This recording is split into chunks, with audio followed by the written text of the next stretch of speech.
Let me just make sure everything's working here as per usual. Come on, stream. Come on, Twitch. There we go, showing up there. Everything seems to be working just fine. Alert has gone out. Let's dive right in.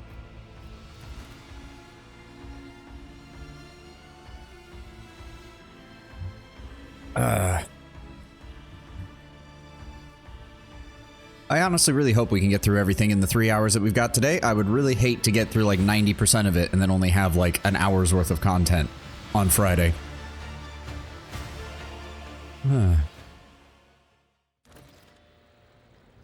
You can enable install DLC in your current playthrough by opening the DLC section of the in-game menu after loading your save. Okay, well, that's good, so...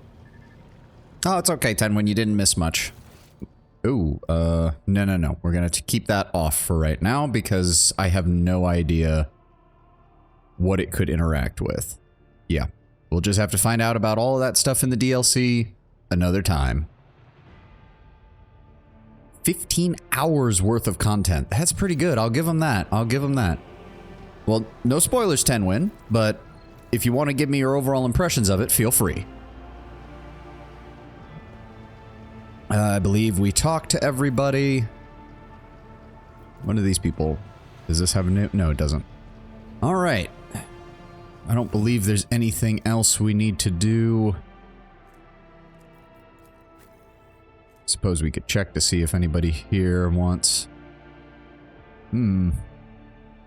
Stack of melting or slightly more damage. Honestly, the melting's still probably good, so we're gonna go ahead and swap out her elite blast pistol. Yes. And then get rid of that. I don't think there's anything else anybody else needs. That can go to cargo. And that can go to cargo. Not that it really matters, because there's not much we can do with any of these as far as...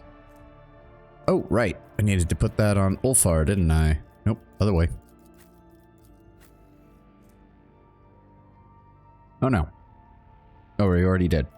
Alright, get rid of that then.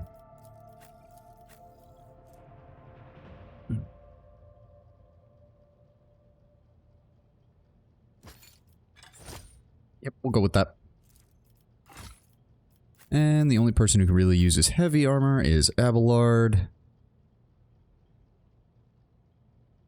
But it has... The wearer hits a criminal... Heavy void suit might actually be better. Especially since we're going to be fighting mainly humans in the last area. I like it, but we'll keep this just in case. I don't think there's anything else. Whereas critical hits always deal double damage. You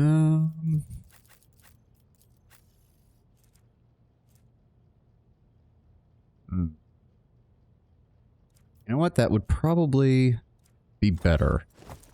Since I can get a pretty high crit hit chance on her.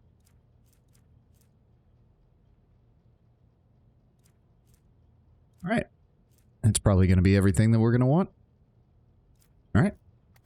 Now we just need to determine... Oh. Wait, what? Turn on. That's different. Oh. Okay. It doesn't matter then.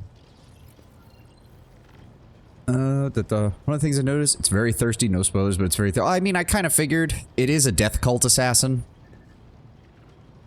And the main adversaries are gene stealers, who are... People forget just how focused on, like, sex the gene stealers can be. Because that's sort of their whole thing as a way early on to recruit people. Choir boy haircut. I mean, to be fair, it's... Well, I was going to say it's a death cult assassin, but honestly, them being bald is kind of a surprise. Them not being bald is kind of a surprise. You can have sex with the masochist within like 5 minutes. Let me guess, you have to have either the Munitorium priest or something like that as the background in order to convince her, I'm guessing. Blade Dancer as a class is 6. Oh, so is Blade Dancer essentially like a melee operative, essentially? Because we already have Warrior. So I would imagine Blade Dancer is like more of a like, because the Warrior is more leaning into the tanky multi-hit side, or not multi-hit, but like really high quality damage. I'd imagine the Blade Dancer is much more like the operative where you're trying to inflict debuffs on the enemy and then hit them for massive damage. Definitely something I'll have to take a look at. Maybe a melee Blade Dancer Pyromancer would be interesting, but it would still have to find a way to get past the ridiculousness of the amount of damage. Super mobile, fast assassin, heavy agility, and self-damage. Ooh, self-damage. Interesting. Well, I can already tell the competitive min-maxers are probably never going to touch it with a 10-foot pole because they pretty much never use those abilities. But as a casual game, it'll be interesting. There we go. Well, hopefully we can get through everything that's left today on this stream so I don't have to try and split up stuff on Friday. Your lordship, the shuttle is ready. We have the exact coordinates for a secure landing site. Will you authorize the start of the expedition? Permission granted. Prepare all forces. We're heading to Epitaph. Acknowledged. Glory to the Von Valencius dynasty. Be safe, Lord Captain. The only consideration I'm making is, do I bring Irilette and hope for dialogue regarding her craft world from Calcazar, or do I bring Ulfar and see if he has any dialogue on the part of Calcazar? I know we want to bring Heinrichs. I absolutely want to bring Abelard, because I'm hoping for one last Abelard introduce me. And of course we need Cassia and Pascal as our skill monkeys and support units. So the question just remains, do I bring Irilette or do I bring somebody else?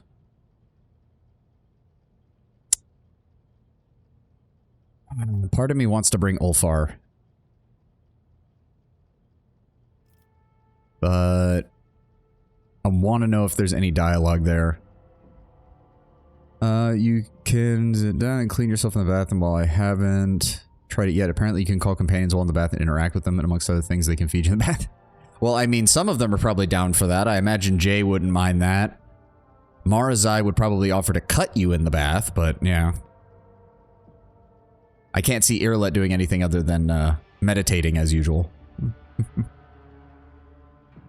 Calling in Gendia, oh god. Yeah, I'm thinking bringing Irilette, Kato. I think that's the right call here. This is one of those moments where I wish I could have every companion with me. Even if I couldn't use all of them in combat, I would want to see what all of them have to say when we run into Calcazar and his goons. But we're going to do this. We're going to take Irilette, Cassia, and Pascal as our back line. Abelard and Heinrichs will be our front line, and then I'll be the heavy hitter as per usual. All right, let's do it.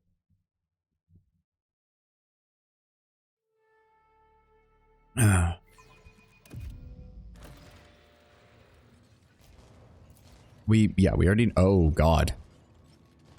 Well, Calcazar and his goons obviously blew through here. You guys might want to have a couple more troops around here because otherwise you're gonna have a problem when these things wake back up. Oh my god. Okay, Calcazar went ham in here. Heavy Flamer, Munitorian Priest. Good luck with that build, because Flamers are finicky in this game. Xenos is not showing any signs of aggression, simply staring ahead in an odd... There's an odd, disoriented quality to its movement. Strange. Alright, Calcazar, what did you do? The odd haze obscures your vision. For a moment you see the metallic corpses at your feet turn into the bodies of soldiers clad in the colors of your dynasty. Strange, so something is also messing with our perceptions. Oh.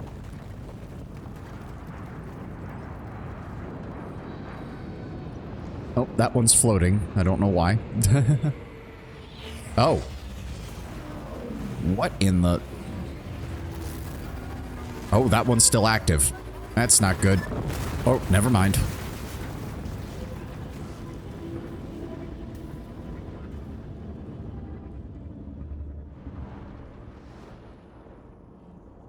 Okay, Calcazar, what did you do? Because this is starting to freak me out. Rise to the top, or get left in the dust. Out of the corner of your eye, inside the glowing green orb mounted on the contraption, you can see the reflections of people who are not here. They are looking at you, curiously and fearfully. Okay, okay.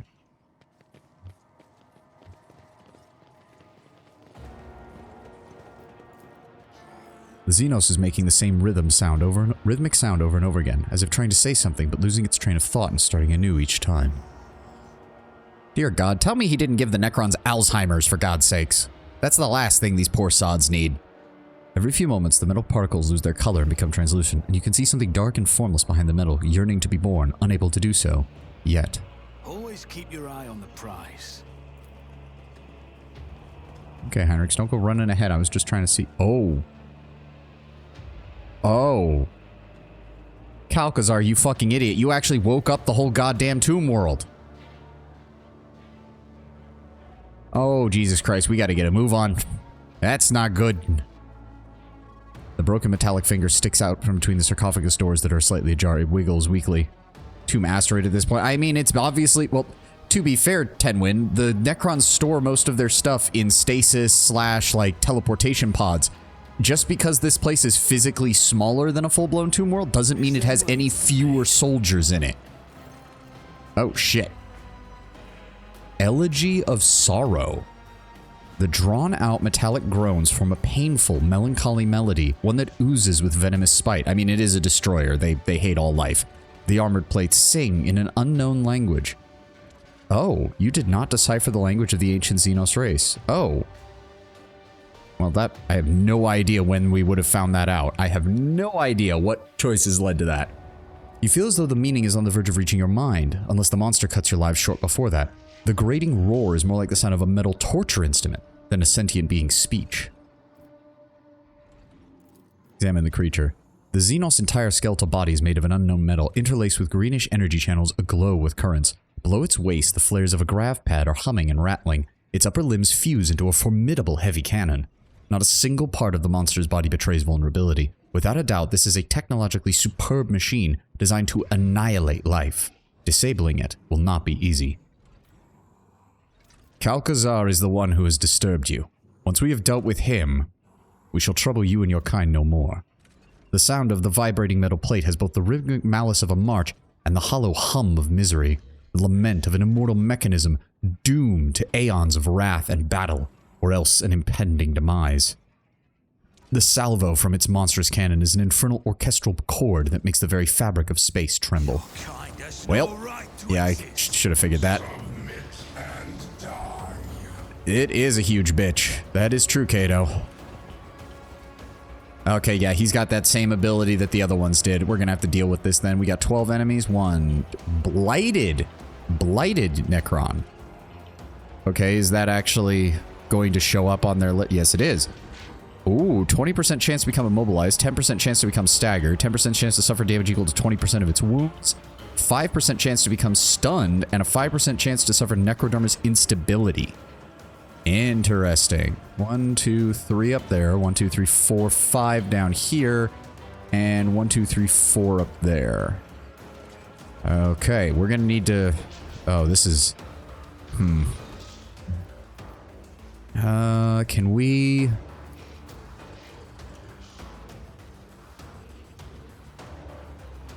That is an explosive. Not a good idea to have as cover. You know what? Oh no, not me. Not me. Hold on. Irlet. I want you back. No. Irlet. There. Then me. Up here. Cassia. Here. Pascal. Here. Abelard. And Heinrichs. Okay, no, hold on, never mind. We're gonna pop her over here. She'll have enough time to move once the battle starts. Okay. Okay, how do we want to do this? If I may. Alright, let's start it off strong. I am a navigator, not a servitor. What's that? 913, 112. The Immortals are the problem. The Necron Warriors are actually pretty weak. So that whole flank isn't going to be too much of a problem. We just need to deal with the Death Marks, the Immortals, and this dude.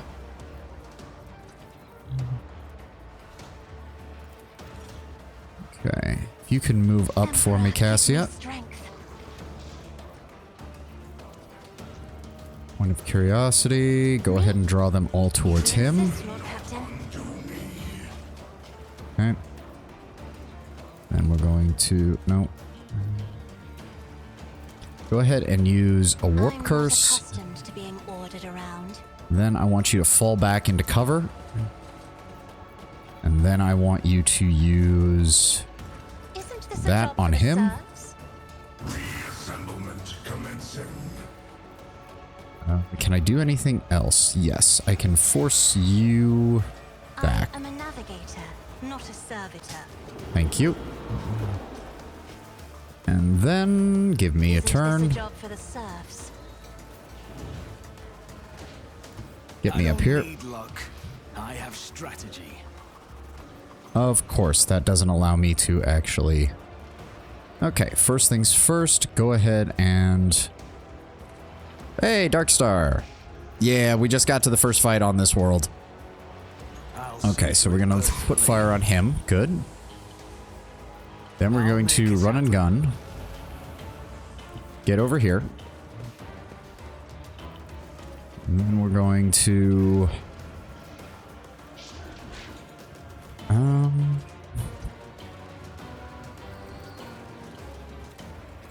on. If I do It's as that, good as done. good. Although that should have put warp burn on him. It did not. I am most perturbed by that. All right. Well, you know the drill. I'll see to it. Cassia, I need a heroic moment right now. I'll show you why navigators are feared. Thank you, Cassia. Also, if you could go ahead and vaporize him for me. Thank you. And then go ahead and give me rear on my character for the 16% critical hit chance.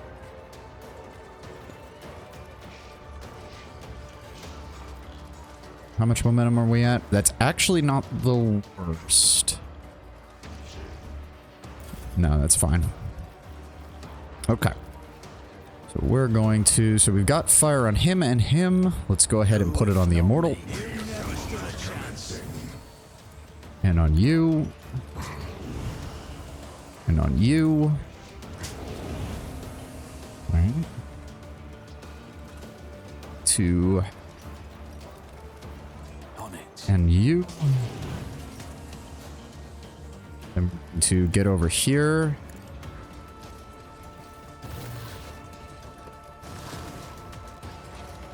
Wow, so... Oh, that was bullshit. Alright, fine, whatever, buddy. Okay, now... That doesn't count as a rear attack? Are you kidding me? How... Jesus Christ. Yeah, it probably only counts as a flank, even though I'm practically behind the motherfucker. Hey, Stylish, good to have you, good to have you. I'm doing good, I'm doing good. How do we want to handle this? They're all on fire. He's all on fire. We're going to... Hold on, which... No, not that. Turn off the ability. Who's the next? It's a Blighted Necron Warrior. It's that one. We cannot see him from here. Okay, let's focus on who we can see. Good as done. Set him on fire. Set him on fire.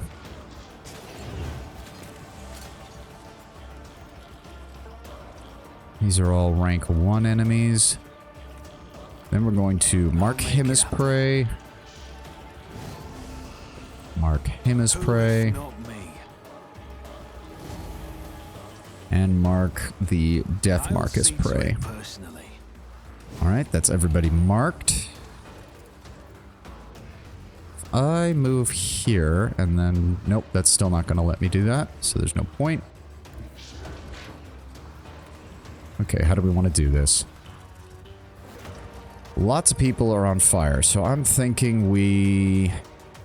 Inferno? Incinerate? We're going to incinerate the death mark first. Good. Lots of damage on him.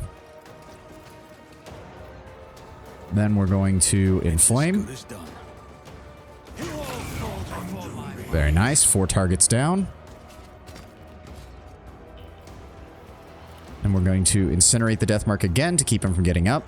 Reanimation Down you go. Pop Revel and Slaughter.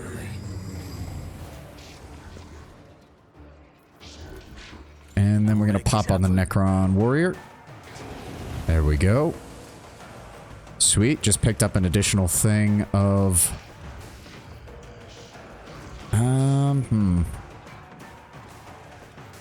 Yeah, go ahead and just remove him from play. I don't want to have to deal with more enemies. There we go. And then we're going to set that on him so that he cannot turn off the fire. Oh, if the game's going to give me it, I'm going to take it. We'll run and gun for an additional action. We will... Ooh. If I go here... Yes, that'll get us behind him, for sure. There we go, 200 damage, and we got another attack. Do it again. Glorious. Alright, Cassia. There's really nothing you can do, so we're going to end turn. Irlet, if you would be so kind, please move up here. I move as if unseen. Just let me make sure here. Who can you shoot? You can't shoot him, you can't shoot him, you can shoot him, and you can shoot him. So that Immortal's going next. That Warrior's after him, so we're going to focus on that one then. Go ahead and give me perfect spot. Go ahead and give me precise attack. Go ahead and give me Death Whisper. If it serves your cause. Ancestors guide me. Good damage, good damage. Oh, that set him on fire. Actually, that's good. I don't even have to worry about him. He'll take plenty of extra damage then. Let's focus on the Blighted Necron Warrior over here then. Go ahead and give me an analysis on him. If I must. Then we got 3 action points left. Go ahead and give me aim for the opening. I am not your Xenos pet monkey. Then give me Killing Edge. Yes, Killing Edge. Let me make sure here. Ah, Poised to Strike. There we go. No.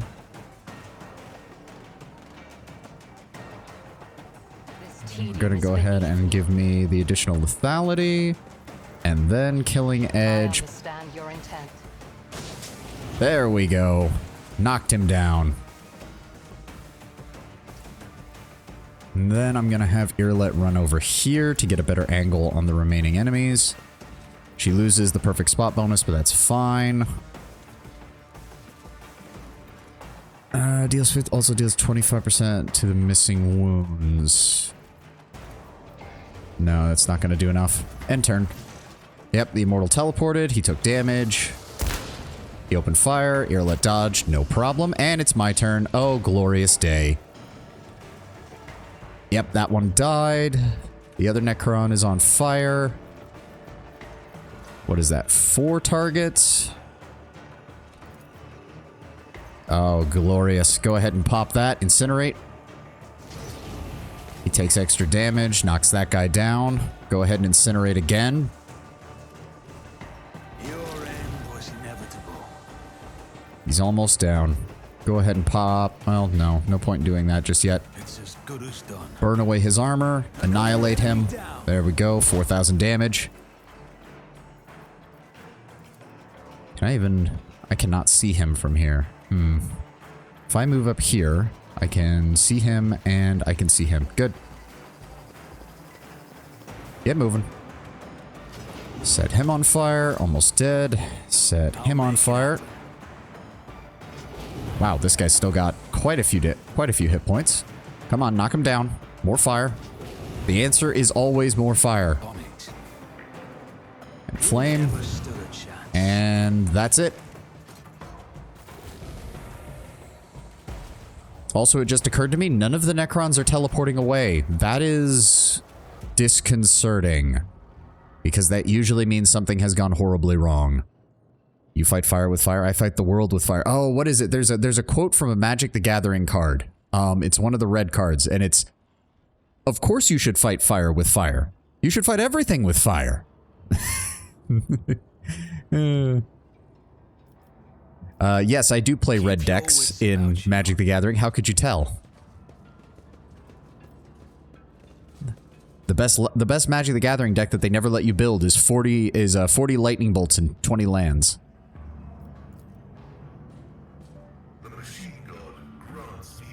This device seems to be connected to the energy systems of the crypt and is powering the equipment in the camp in violation of all operational canons. Interesting. Calcazar has definitely set something up here. There doesn't appear to be anything else down here. Let's go up here and see what else we got. The surface of this steel is roiling with revolting bubbles as if it's trying to disgorge itself into some new form. Okay, so yeah, the tech blight is everywhere. Pascal, you might want to quarantine yourself for a bit after this.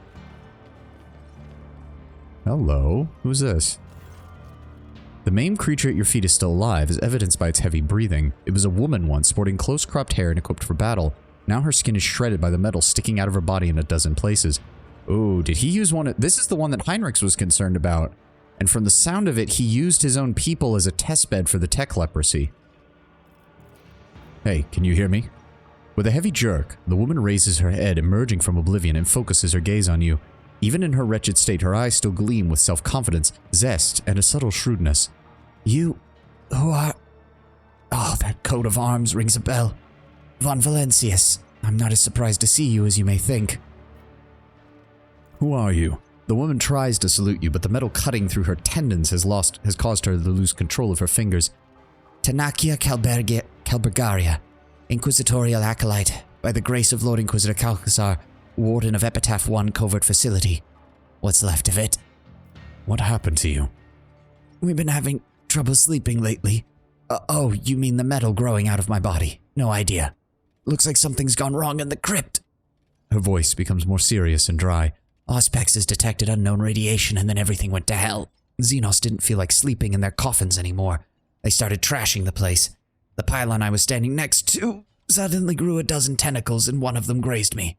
I blacked out, and when I came to, I looked like I tried to give birth to a small shuttle. Well, I'm looking for Calcazar. Where is he? The facility in the crypt, making preparations for the emergency launch of the operation's final stage. At least I hope so, or else he's already dead. Now that I think about it, probably more reasons to assume the latter. What facility? What operation? I guess you're still young if you don't know that in this world, whatever the big boys and girls say the word facility, they usually mean colossal secret weapon capable of destroying worlds. That's all you're going to get. It'd be very disrespectful of me to spill a secret that so many have given their lives to protect. Okay, I'm getting a little sick and tired. I can get the Inquisition's usual secrecy shtick, but I am standing in the middle of all of this. Explain. Have I sated your curiosity? I'd like a favor.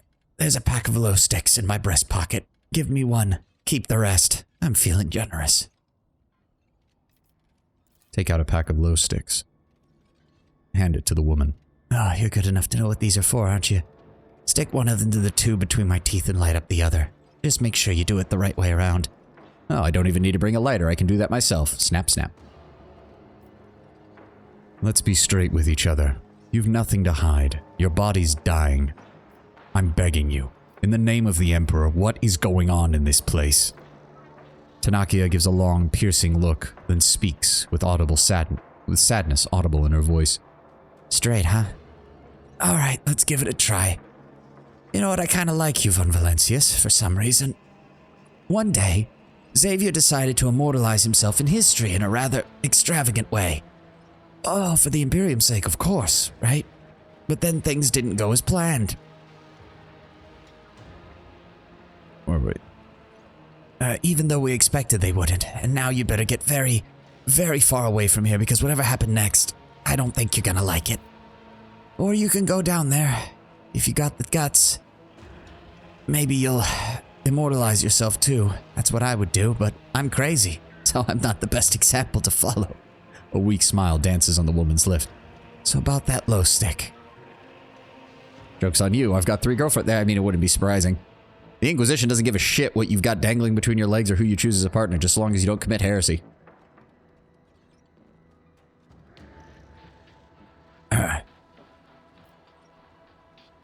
Bring the low to the woman's lips. So you were saying something about an operation. Oh, you're a funny one. The Inquisition's secrets for a tube of low. That would be one hell of a deal, wouldn't it? No deal. All right. Enjoy. Well, people say it's bad for your health. I should be careful. So you recognize my coat of arms, do you? Oh, I should know. It was on the uniform my agents wore. The ones I sent when Calcazar took an interest in her lady Theodora's retinue. They didn't wear them for long, though. When I presented Theodora with Calcazar's ultimatum, she purged her entire retinue of everybody. I'm fairly certain Theodore would have preferred to have my head, but the Lord Inquisitor recalled me to here to guard his little treasure cave. Just in case Theodora decided to return for what she thought was hers, or if the Drukhari started causing trouble. And how did your people infiltrate Theodora's retinue? And that's what got Conrad in trouble, wasn't it? I'll bet you anything. Because Conrad failed to find out that there were inquisitorial agents inside Theodora's innermost circle, she started treating him badly and cut him off, which then led to him signing up with the Cult of the Final Dawn. Fate, a deception, a game of double and triple crosses. When they told her they intended to take revenge on Calcazar, she believed them. She was just too eager to get back at the Lord Inquisitor for taking her clever Archmagos advisor, Amarnat. And then there was also Amarnat. You know Conrad? Voitvir? Not sure if he's alive. Oh, he most definitely is not. He most definitely is not. But continue. Back then, he was Theodora's Master of Whisperers. In theory, he should have been the one to out my operatives as spies. But instead, he thought they were his chance to pull off some brilliant plot and prove to his mummy how great an heir he'd be. Oh, it's true what they say about blondes. Every other one is as thick as mints. Hey, in the 41st millennia, blonde jokes are still in. Oh, God. What does that say about humanity? Bad Reki. Oh, you're doing the salute emote. That's why. It took me a second to realize what you typed. And what was the ultimatum you gave my predecessor? Merely a message saying that her dirty secret was now our dirty secret. She was the first to come here, you see, and found something. Something too good even for someone of her status. Rogue traders are not allowed to have some things, and I relayed the most exact coordinates down to the last digit after the decimal point to the Lord Inquisitor. And you said the Drukhari have come here as well. Why? Oh, the Xenofreaks, they're my favorite partners. They had a crucial role to play in this operation, but you don't need to know anything about that. Suffice to say, their visits to Epitaph have left me with a lot of unforgettable moments. We were ordered not to fire on them at first, but to split them into atoms if their skinny arses deviated so much as a single degree from approved flight paths. I swear it was as if those fools were trying to get shot at with their half-witted provocations. I think they even had a nickname for me, the Almost Witch. Compliment, I guess. Actually, yeah, by the standards of Kamara Drukhari, calling a human an almost witch, yeah, that's actually fucking high praise. If you must know, I am Sovane di Forenzi von Valencius, Theodora's heir. You'll have to forgive me for not looking, surprised. Facial nerves are partially paralyzed, but I figured as much. I'd hardly mistake you as our spectacular void she-wolf after all. If she were alive, she definitely would have come here in person. So you ended up being the heir. Well, I guess at least it wasn't Conrad. And why does no one from Theodora's retinue remember her visiting this system? Well, I can give you two versions of that. The sugar-coated one or the honest one. The sugar-coated version is that once Theodora realized just what she had in her hands, she deemed it a matter of the utmost secrecy and mind-locked the memories of all the members of her crew. The honest version? She mind-locked the important ones and disposed of the rest. Theodora depressurized compartments by entire blocks, casting any unwanted witnesses out into the void. She needed to free up space in her holds for the spoils anyway. That would also explain why Conrad was able to get so many cultists on board the ship so quickly. They would have had to replace tens of thousands of crew members after such an event. God damn it, Theodora, you played yourself practically on that one. Oh, are you kidding me? Why did it use my skill? Whatever. Never heard of such a technology, but it would not be a stretch to assume the Inquisition does not have something of that sort at their disposal. This is unexpected. Did her ladyship not trust even me? Disheartening news, to be sure. No. You see, you've got it backwards. You could have been dumped out the airlock like everybody else, old man. You were already a decrepit old curmudgeon even back then. Yeah, no, it's like Theodora was a very capable rogue trader, but her downfall was caused almost entirely by herself.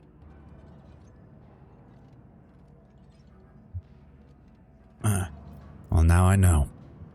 Sure you do. Suggestions, everybody?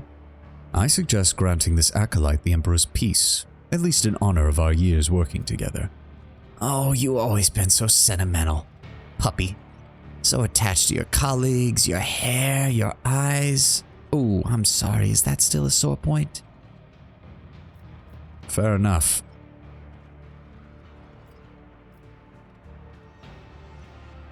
I suppose this is where it ends for you. Her blood-smeared lips twist into a smile. Is this an act of mercy or revenge? Mercy. At least at some point you were once... Well, hold on, let's ask this one. Do you not fear death? Does it look like I have anything else to lose? The way I see it, you're doing me a favor. But I'm still gonna ask, which one is it? Mercy or revenge? Despite everything that's happened, you were still a loyal servant of the Imperium. You did what you thought was right to protect the humanity that we all care for. So in the end, this is the only mercy I can grant you. Rest in peace, Tanakia. And may the Emperor judge you better than we here in life.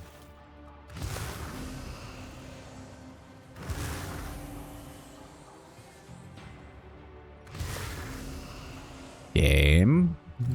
There we go. Surprisingly, it takes you more than a few strikes to end the life of the already half-dead woman. The metal skull screeches under the pressure, but does not break, and her heart keeps pumping blood through shredded veins. But finally, mercilessly, her agony comes to an end.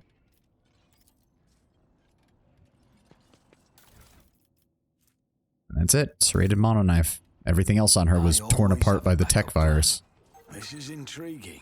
The tech blight voraciously gnaws away at the human metal, but not as eagerly as at the walls of the crypt. Interesting. The problem of being heavily augmented. No shit, yeah. The box is filled up with cast metal insignia like the ones worn by Theodora's bodyguards, some of them with splatters of dried blood on them. Yeah, Theodora must have had to... if I remember correctly from the stats screen, our ship carries a crew of roughly 25,000 people. If Theodora vented multiple decks in order to clear out room and to prevent anyone from talking, we're probably looking at anywhere between... Probably between 5, 10, upwards of 15,000 people from our ship were vented into space or killed on this planet. Judging by the imposing design of these obelisks, this passage leads to a tomb intended for Xenos of higher status. Okay. Okay, we cleared out all of that. Let's keep moving. What do we have here? Oh. Oh, hello. Power X deals 15 damage to bleeding targets. If it's the first attack against a bleeding target, it has no cooldown. Ooh, very nice. Blood Flare Cloak. Whenever the wearer kills an enemy with a melee attack, the attack limit is removed until end of turn, but every one of their attacks deals 10% of the wearer's maximum wounds direct damage to the wielder. Ooh. There's your Blood for the Blood God Cloak. For what it's supposed to be. Yes, I have agreed with you in the past, Tenwin, and I do think that by the end of the game it is a little bit much. I do think that a proper cruiser-size vessel would have been more appropriate. Because cruisers are roughly about 2 to 3 times the size of the frigates in the Imperial's arsenal. They have 2 weapon racks on each side rather than a single one. And you'd probably have been looking at a crew somewhere around 100 to 125,000. Let's just go ahead and grab those. The elevator system leading to the deeper section of the crypt was installed a long time ago, it seems. Every bolt is stamped with your dynastic coat of arms. Is there money to be made? And Theodora's purges in the aftermath would have given Conrad the perfect excuse to start pulling cult infiltrators into her ranks without her knowing. In her attempt to hold on to what... True, what she found here might have been the greatest prize the dynasty had ever discovered. But it also gave Conrad the ultimate setup to get involved. Oh dear. Barriers holding. Prepare for defense. Yeah, those are Inquisitorial shock troopers. In the name of the Golden Throne and the Inquisition, you will hold the line. We're gonna have to fight our way past that. A Xenos knight lets out a clanging howl, portending imminent death. Oh dear. Oh, it's starting at... Think presence out of Well, I would have liked to have been set up somewhere where there's cover. That would have been nice, game. This is not good. Well, we have exactly one advantage of this position. We can go ahead and set Irlet up here, and she'll be able to hit just about everything on the fucking battlefield. But everybody else is going to need to move over here and pray to God that we can find some place to stand. Because there's no actual way to get down from over here down here. So... Oh, no, wait. Oh, shit. Never mind. Okay, hold on. Never mind. I have made error. Go ahead and set you guys up there. We'll set up Abelard and Heinrichs here.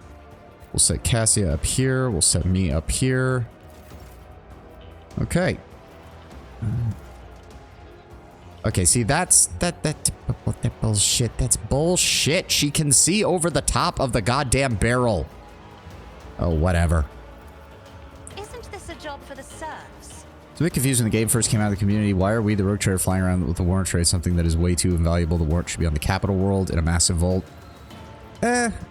Except if I recall correctly, the Von Valancius dynasty is not native to the Coronis Expanse. They moved here a couple of centuries ago. So while Dargonis is their capital world, they would have spent a while being on their ship alone. Though that in and of itself gives more reason for why the flagship should be a cruiser rather than a frigate. It's much like how some Astartes chapters go from being Crusader chapters to being Homeworld chapters, but they'll still keep whatever oversized ship they used as their capital ship. Or as their flying fortress monastery. They'll keep that for a while, just because, well, why wouldn't they? If I may.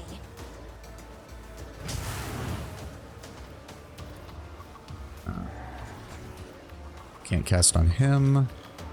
We can I'm not cast on him. accustomed to being ordered around. Oh, wow, she one-shotted that one. Good going, Cassia. Nope, we can't even reach him. Still a massive risk with the warrant being on the ship, considering that a ship is way more likely to be destroyed. That is true. The other point I can think of is that because the rogue trader spends like 99% of their time on the ship, they have to have the warrant with them to avoid things like, you know, the Inquisition showing up and saying, oh, you don't actually have the right to do that. Or, you know, other Imperial authorities showing up and claiming that they can't do that. That's the kind of thing I would imagine would be something that they would want to be careful of. Let's go ahead and cast that on him. Okay, I want to get down there. Can we please... Oh god, that's gonna be... I'll make it happen. Yep. There we go.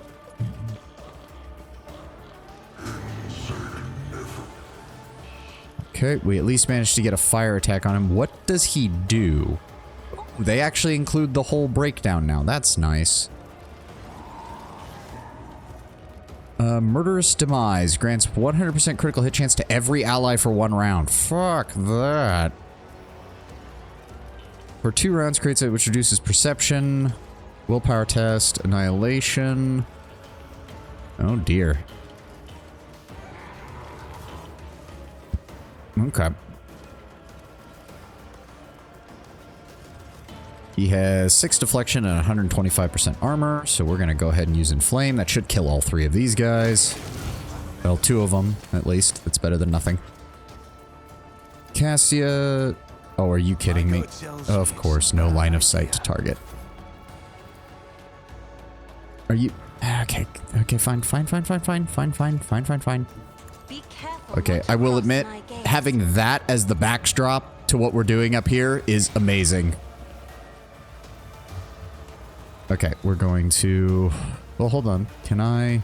No, I still cannot reach him with that. Okay, we're going to... Go ahead and I'll pop paint that. your death in colors. What have we got over here? 3 more Necron warriors, plus another blighted Deathmark all the way on the opposite side of the arena. Not exactly where I'd want to be, but... Okay, first we're going to pop Revel and Slaughter. Get me that additional crit chance. Then we're going to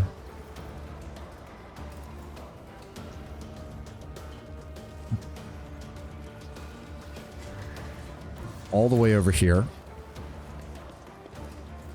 Can I... Damn, they're just out of range. Fuck.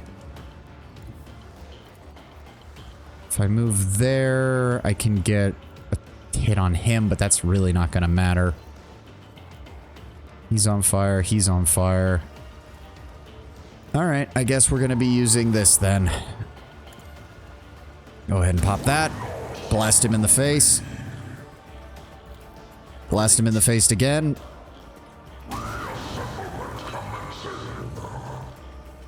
Blast him in the face again. Go ahead and use Inflame. Another enemy down. He's down. He's almost down. Go ahead and... Not me. Alright, he's down.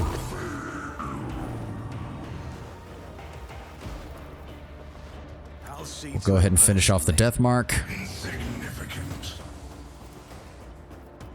I said we're gonna finish off the death mark. Come on. Son of a bitch. Fine, just die. Jesus Christ, he's still not dead. And we're gonna run and gun. Get me over to this cover. And then we're going to pop it on him. There we go, that knocks him down. Then we're going to mark you as prey. Personally surprised how powerful we are as a rogue trader. We're able to kill Space Marines in 1v1, not to mention Chaos Demons.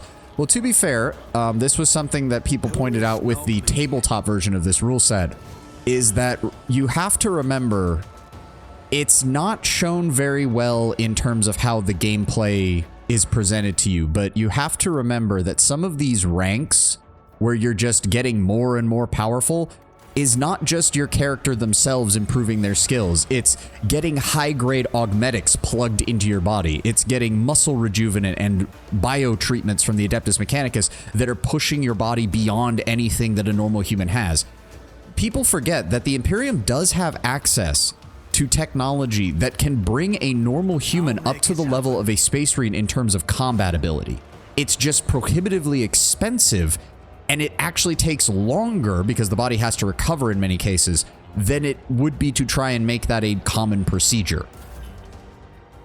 So, like, for example, Abelard is a great example. He gets memed a lot as being like, oh my god, he's so amazing. But it would make sense that if a rogue trader has so much wealth, they can individually tune their retinue to being that strong. Yeah, rogue traders are essentially superhuman, not Astartes type. Yes, and it should be also noted, this is something that I've noticed a lot of people not necessarily get wrong, but I think, in my opinion, misinterpret about the lore. Space Marines' advantage is not that they are super capable killers. They are. There's no doubt about it. But that's not their primary purpose. Their killing ability is something that anyone can do with the right amount of training. Even an Ogryn can be as strong as a Space Marine. The advantage of the Space Marine is in their durability. Space Marines can fight in any environment, under any conditions, and they can do so without any prior warning or foreknowledge. They don't have to call in specialized equipment to fight in an acidic atmosphere. Their armor and bio enhancements are already rated to deal with it. The standard procedure with a Space Marine is that you have to double tap them. Once you've got them down, bleeding out, and nearly dead, you still need to basically destroy the skull, or the Space Marine will just enter a Susan membrane coma and be revived by the next apothecary that comes upon him. This is the real advantage when it comes to Space Marines. Even on the tabletop, the basic implication is that even when a Space Marine is taken down, they're not necessarily dead. They're just waiting to be revived by an apothecary.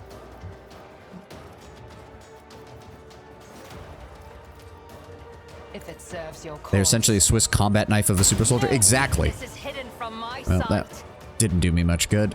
Can she even hit anybody over here? Not him. Yes, him. And yes, him. Okay, we're gonna go ahead and...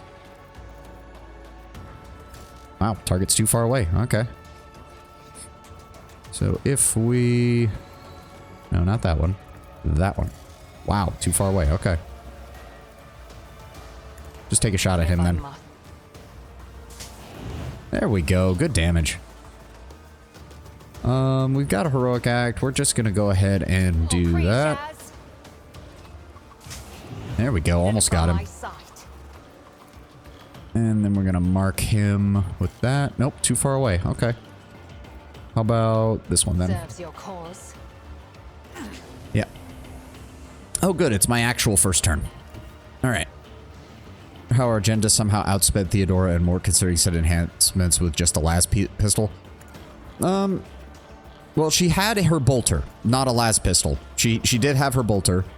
Mort was obviously not paying attention. His whole thing, it even said in the initial description when you found him, was he was killed as if, like, as he didn't even have time to take the safety off of his weapon, was how fast it was implied that Argenta shot him. And more than likely, from the sound of it, Theodora was in the middle of some kind of ritual.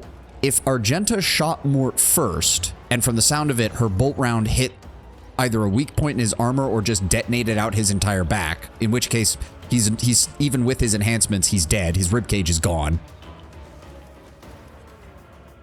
Wouldn't look that peaceful in death. I think that might have been more of a gameplay art inability for that to be properly shown. And to be fair, even in the game, Theodora has a giant gaping hole in her chest when you find her. So, I think it's one of those cases where we would have to see, like, official art of the event to give a good... She had a las pistol in her inventory. I mean, I guess maybe it's possible that she could have shot Theodora with the las pistol. I still think her using the bolter makes the most sense. And indeed, if Theodora, despite everything, was still loyal to the Imperium, which it's heavily implied she was, it would explain why, at least part of the reason why, Argenta's bolter is described as fading glory. And and according to its item description, why it seems that with every shot, it is becoming less and less the holy weapon it was meant to be. To me, that makes sense. Yeah, go ahead and pop him. There we go. The colossal warrior's formidable underframe can no longer bear its weight. With armor plates clanging, its great bulk slumps. A deep sound full of rage and tragic despair is born in its chest. You notice the convulsions in the Xenos limbs. The light is flickering in its eyes. Perhaps something went wrong during this monster's awakening from stasis, damaging its engrams and plunging it into madness. What are you? The Xenos limbs shiver at the sound of your voice. He emits a deep hum full of dour pride. You're unable to decipher it, but you can sense his disdainful rage and a stern resolve to kill you. This is neither the dispassion of a prowling beast, nor the blinding rage of insanity, but the instinct of a soldier and a warrior.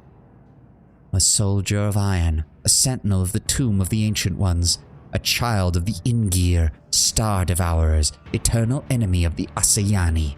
Irilet grips the weapon in her hands tightly, as if expecting the terrifying warrior to spring back to life at any second. I mean, that's a good instinct to have when it comes to the Necrons. Your watch is over. I shall deal with Kalkazar. The Xenos dies with a piercing howl of wrath. There is no fear in these sounds, only the stubbornness of a soldier with a touch of regret at defeat. A terrible rumble comes from somewhere deep inside the crypt as soon as the green fire goes out in its eyes. The glow of glyphs upon the walls becomes chaotic and disarrayed. Something has just broken irreparably in this crypt.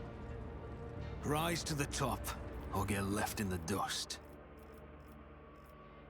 I don't really need any of the other... I don't need any of the other psychic disciplines. I don't need any of those abilities. Do I want... Strength and agility increases 29% to all incoming damage. That could be useful. To further... Well, it could be useful, but I already have that on Heinrichs, so... If I want to get more... No.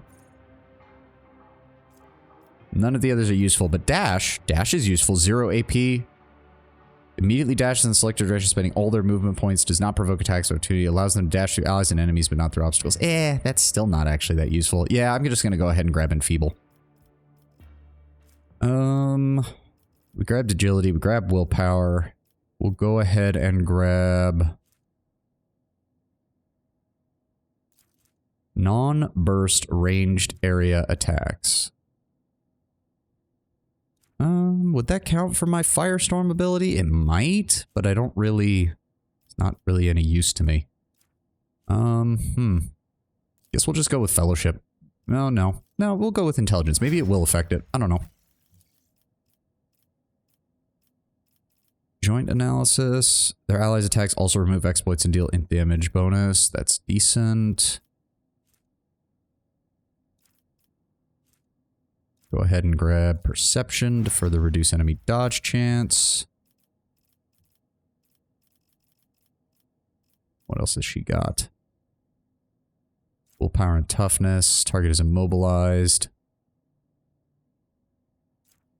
Show the path. Can target allies that have at least one melee weapon in one of their weapon sets. The target immediately gains an extra turn during which they use the ability to charge. Oh, that's cool. We can use that to give Abelard some additional mobility. And Perception for her. Pascal.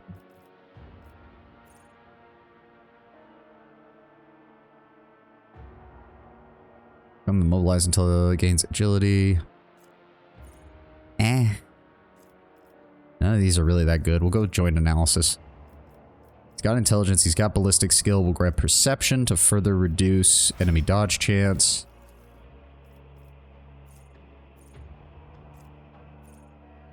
Next melee attack pushes the enemy away. The distance of the push is equal to 4 cells. Yeah, why not? I do like that there's enough items in the game and enough abilities that deal pushing that I love that you could do an entire build centered around knocking the enemy around. Because we've run into a couple of items where it's like double the amount of damage if you push them or if they move. And then there's the exemplar talents that are like, oh yeah, this doubles the amount of damage if you knock them into a wall or something. I do like that idea. That is a hilarious build idea, and I'm sure there's somebody who's managed to build something around that. He's got Toughness, he's got Weapon Skill. Strength is kind of useless because he doesn't have any more points for that. We'll go with Agility to give him a little bit more dodge.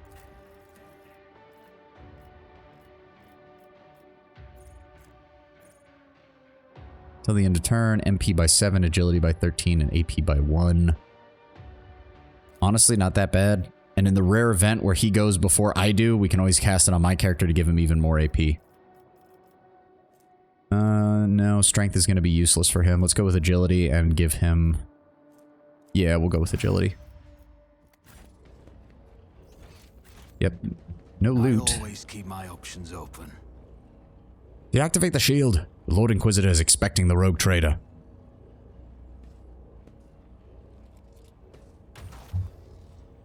Alright, Calcazar. You've got some serious explanation to do. The surviving soldiers bear grave wounds inflicted by Gauss weapons. Even the most skilled chirurgeon would likely be powerless to heal them. Well, yeah, it literally disintegrates you on the atomic level. Even if you manage to survive, whatever was blown off of you is pretty much gone. There's no way to reattach it. It's probably been reduced to dust. Is Dogmatic not heretical, at least at the start? Oh, well, as I said, if she's got the choice between Dogmatic and heretical, that would be fine. I mean, her starting Dogmatic makes perfect sense, but if I'm hoping that you're right and that what we discussed last time makes sense and that there's a way to turn her heretical where she goes full blood for the Emperor, skulls for the Golden Throne kind of thing.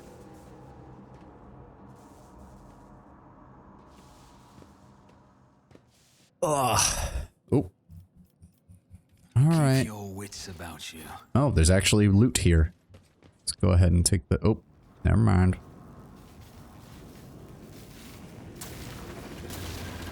Oh. Oh, it's summoning in more... What the...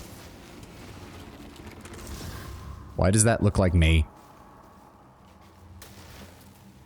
Time for, honestly, a kind of pointless segment? Oh dear. Why are there copies of everybody? Reality bubbles before you and bursts with an agonized shriek. A few silhouettes now stand in your way. 3 of them bear your face, and yet the differences are striking.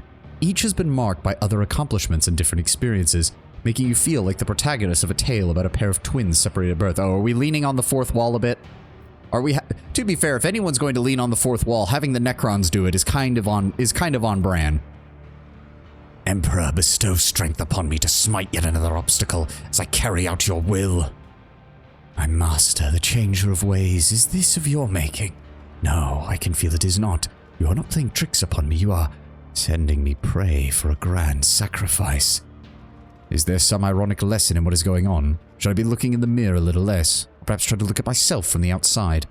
Or is this a hint that I am my own worst enemy? I shall ponder this in my memoirs.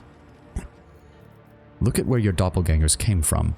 The blatant abuse of the fabric of reality is causing the motes of reality, the fabric of existence is causing the motes of reality to flare up. You see mirages of the Cronus expanse in the very air, altered past recognition by the decisions you have made, or could have made in some other world. Interesting. Who are you? The replicas smile in understanding. I am Sovani de Ferenzi von Valentius, the Magnificent, and if I know myself, which I most certainly do, you are now pondering what that makes you. The answer is simple. You are my reflection from a less glorious reality, a product of the malign influence of the treasure that I seek. The other doppelganger makes a sign of the Aquila. I am but a blazing paragon of mankind, unbroken by tribulations, the first to venture into the darkness without fear. I am the one who unites and brings back which was fortified. I am a rogue traitor of the God Emperor. The final doppelganger smiles coyly. Speaking of me, I am the only version of ourselves who chose true power. I serve the Master, the Changer of Ways, and I already chanced upon my reflections in his dreams, which is why I'm the only one who doesn't look like an idiot with a dumbstruck expression on his face. So you are me. Truth stems from the Emperor, and you are lacking it, which means you are not the true Von Valentius, but a flawed replica born of a flawed reality. You really do seem to think you're better than all of us, aren't you? And yet I was the only one clever enough to become the master of my own fate, and not reduced to someone else's plaything or a slave to dogma. And why do you seek to enter the crypt? To claim its treasure. Whatever it is, Theodora found it, which makes it mine. Xavier will regret trying to steal from my dynasty. Medicate test fail. God damn it. I became very principled and vengeful where my treasure hoard is concerned. You are a parody of what the Emperor intended a rogue trader to be. The epitome of hubris, greed, and brazenness. That is what being a rogue trader is all about. You simply lack the imagination to grasp it. Emperor, what an insufferably smug, arrogant, and childishly insolent creature. How can a single rogue trader embody everything that they are loathed for? Your faith seems to be stronger than the rest of us combined. I remember in whose name the sacred warrant was granted. I remember by whose hand I am ordained to exist. I believe. My faith is bright light driving back the darkness, but your faith is but cold embers, and when I look upon you, I feel ashamed of myself. Did you come here to aid the Inquisitor? The future is not known to me.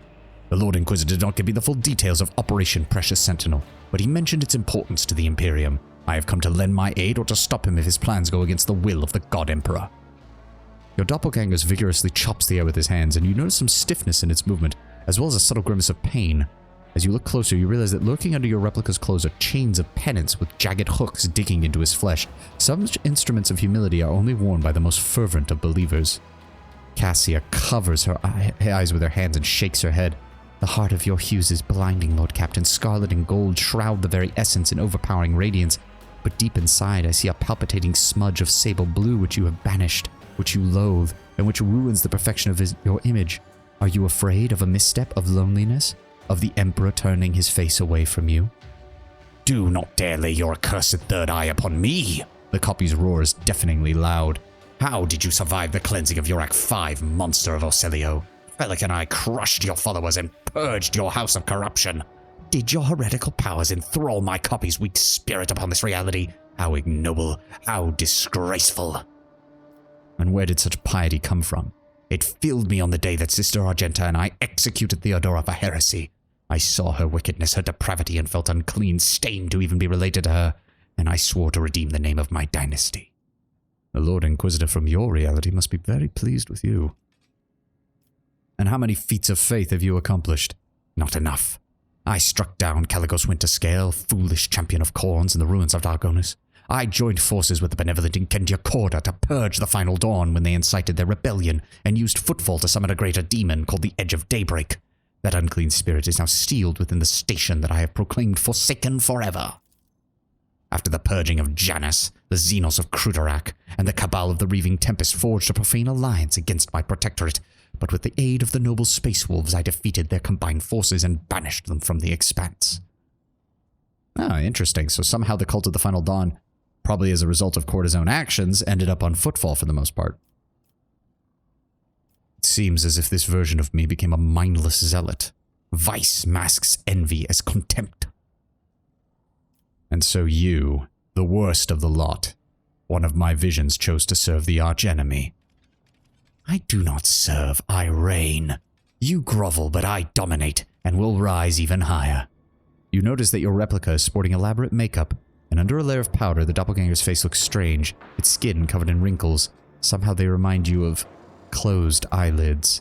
Adira opens her mouth, and you see the blackness between her teeth in place of a tongue. 100 otherworldly warp voices speak instead of hers.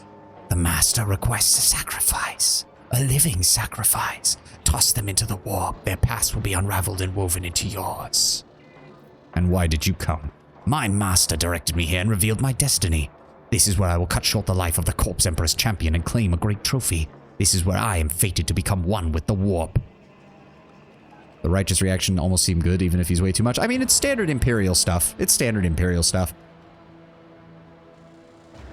Cleansing Janus of the Slaaneshi taint, then immediately going after the Eldar, forcing them to ally with the Drukhari, and then immediately fighting them both while siding with Ulfar and the Space Wolves. I mean, it's just standard Imperial fare, all things considered. And where along your road was your soul tainted by heresy? It happened on the day that Kunrad wounded me with that cursed blade. From then on I started hearing voices, but fortunately my companion Adira taught me how to avoid going insane, and so I listened to them. I heeded their wisdom, the secrets they whispered to me in the dark rituals. I cracked open the Von Valencius crypt, made a dark offering of Theodora's skull, and enslaved her very soul. I learned her dirty secrets and all of her lies. I saw the full picture and realized that only the strongest survive here, and any strength is good enough to survive. And what have you achieved, traitor? My empire is no paltry protectorate. It stretches across Winterscale's domain and the worlds of Corda. With my brother Kunrad as my regent and seneschal, together we rule nearly the entire Expanse.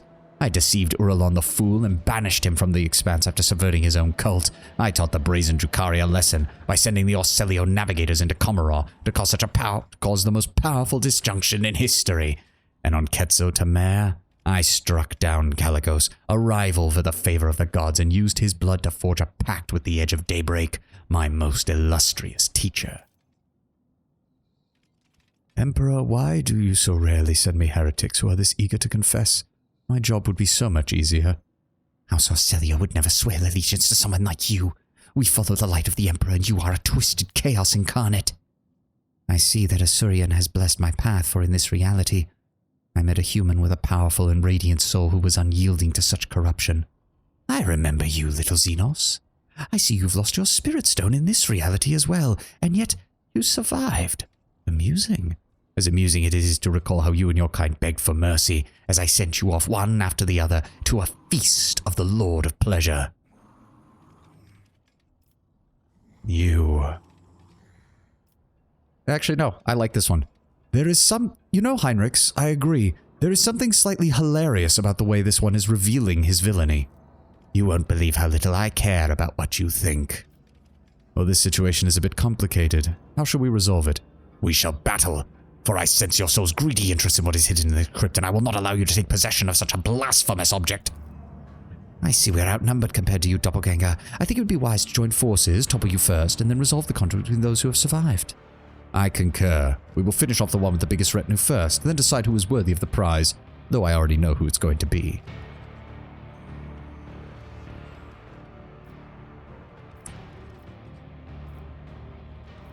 I will give all of you, except you, heretical one, you're the only one I really don't like, a chance to settle this peacefully and avoid self-destruction.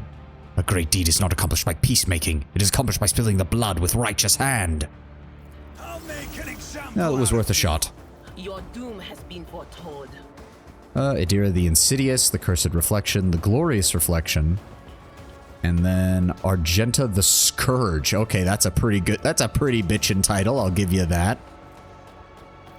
She's got the Imperial Pride. Damage against Xenos, Psychers, and Servants of Chaos is increased by +4. And does he have a flamethrower? He does. He has, oh no, Heavy Bolter. Okay, he needs to die first then. He's got a Heavy Bolter. He's got Pistol and Power Sword. And he has a Life Draining Sword. Okay. No, it very much obvious from what I was looking at that they do not. So from the looks of it, we have a Soldier Vanguard. Or sorry, Warrior Vanguard. Then we have a Warrior Assassin. And then we have a Warrior... Or Soldier, sorry. A Soldier Bounty Hunter. Imperial Pride, Secret Rainbow in the Grip of the Woman. Again, the Imperium does not give a shit who you want to fuck. Although they'll probably encourage you to still have kids regardless because we always need more meat for the grinder. Cassia, you guys set up here. Abelard, if you'd be so kind as to set up over here. Heinrichs, you can go after these two. And Pascal, set up there. Irelet, set up there. Actually, Irelet, can you... There we go. Get you behind them. Alright. You all know the drill. Give me the buffs.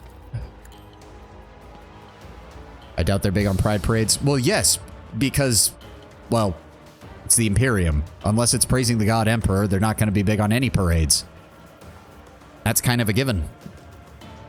No, not that. Go ahead and give me rear, which hopefully should work. I am a navigator, not a servitor. You know what? Go ahead and set him on fire first. You insist, Lord Captain. Thank you. And then we're going to... That should set those two on fire. Very nice. Perfect. Then we're going to put the bonus damage on Adira. Then we're going to give me my extra turn. Then we're going to set you on fire. Unpleasant. And we're going to set you on fire. Why did I not foresee Such an ally, he had 18 sons. Yeah. I mean, I'm sure you could find some way to make it sound suitably, horribly authoritarian and evil. That people have come up with stranger shit over the years. We have one left, so everybody's on fire? Everybody's on fire. Inflame. That won't stop me. There we go. And now we have extra damage, so we're going to go ahead and... Firestorm? Or do we just want normal damage? No, we'll Firestorm. We'll drop it right on top of these two. I've never felt pain like this.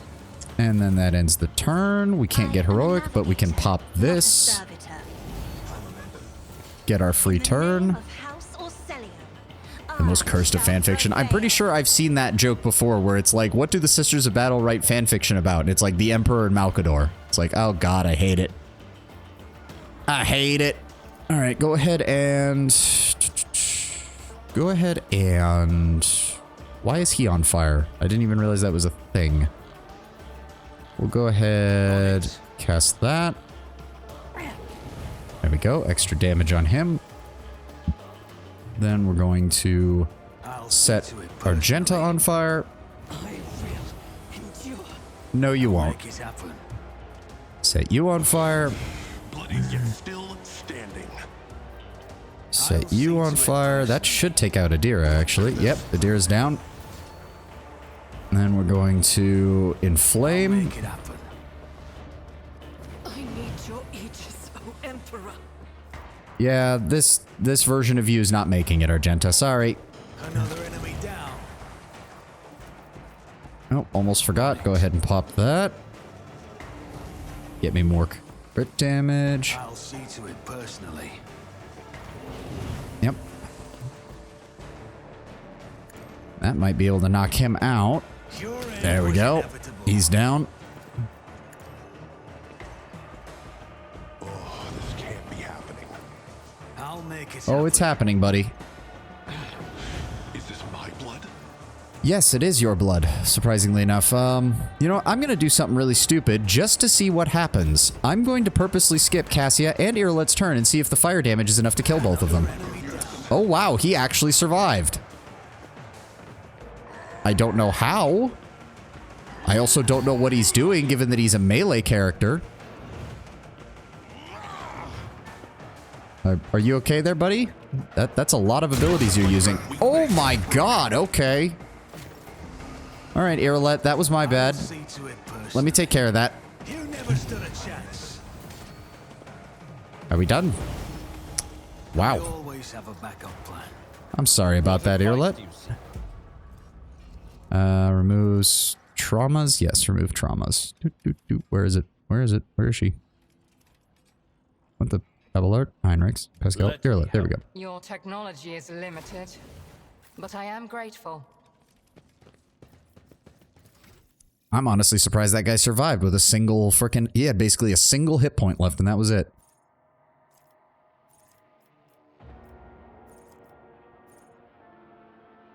I don't think that'll actually work with my psychic abilities. Oh, during the first turn of combat, the character has 2 additional action points. I want that. Damn.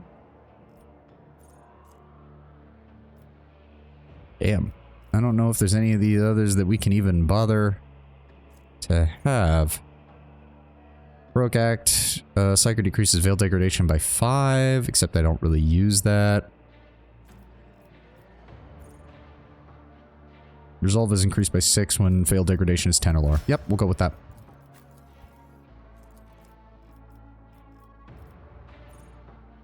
Dodge reduction is higher than the enemy's dodge. Increases damage. Yeah, we'll go with that. I mean, we're kind of at the point where none of this really matters. I'm just grabbing shit that looks somewhat decent. New openings created by critical hits by allies. Yep, that sounds good.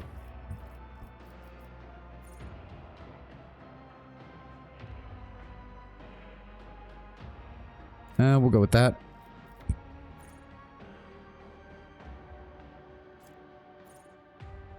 Weapon skill, deal 11 more on attacks of opportunity. Bonus to their perception and ballistic skill.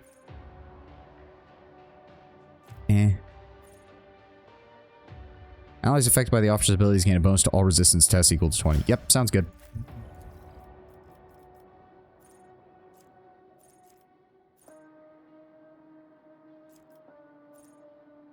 Restore 20% of their max wounds. Melee attack doesn't matter. Wisdom doesn't matter. Single shots deal damage to targets other than their main target now. Bounty hunters claim the bounty. Following ranged attack abilities gain Deadeye shot benefits. 1.5% ranged additional damage for the talent. Sure, sounds good. Operatives damage for an additional 40% once at the threshold. Sounds good.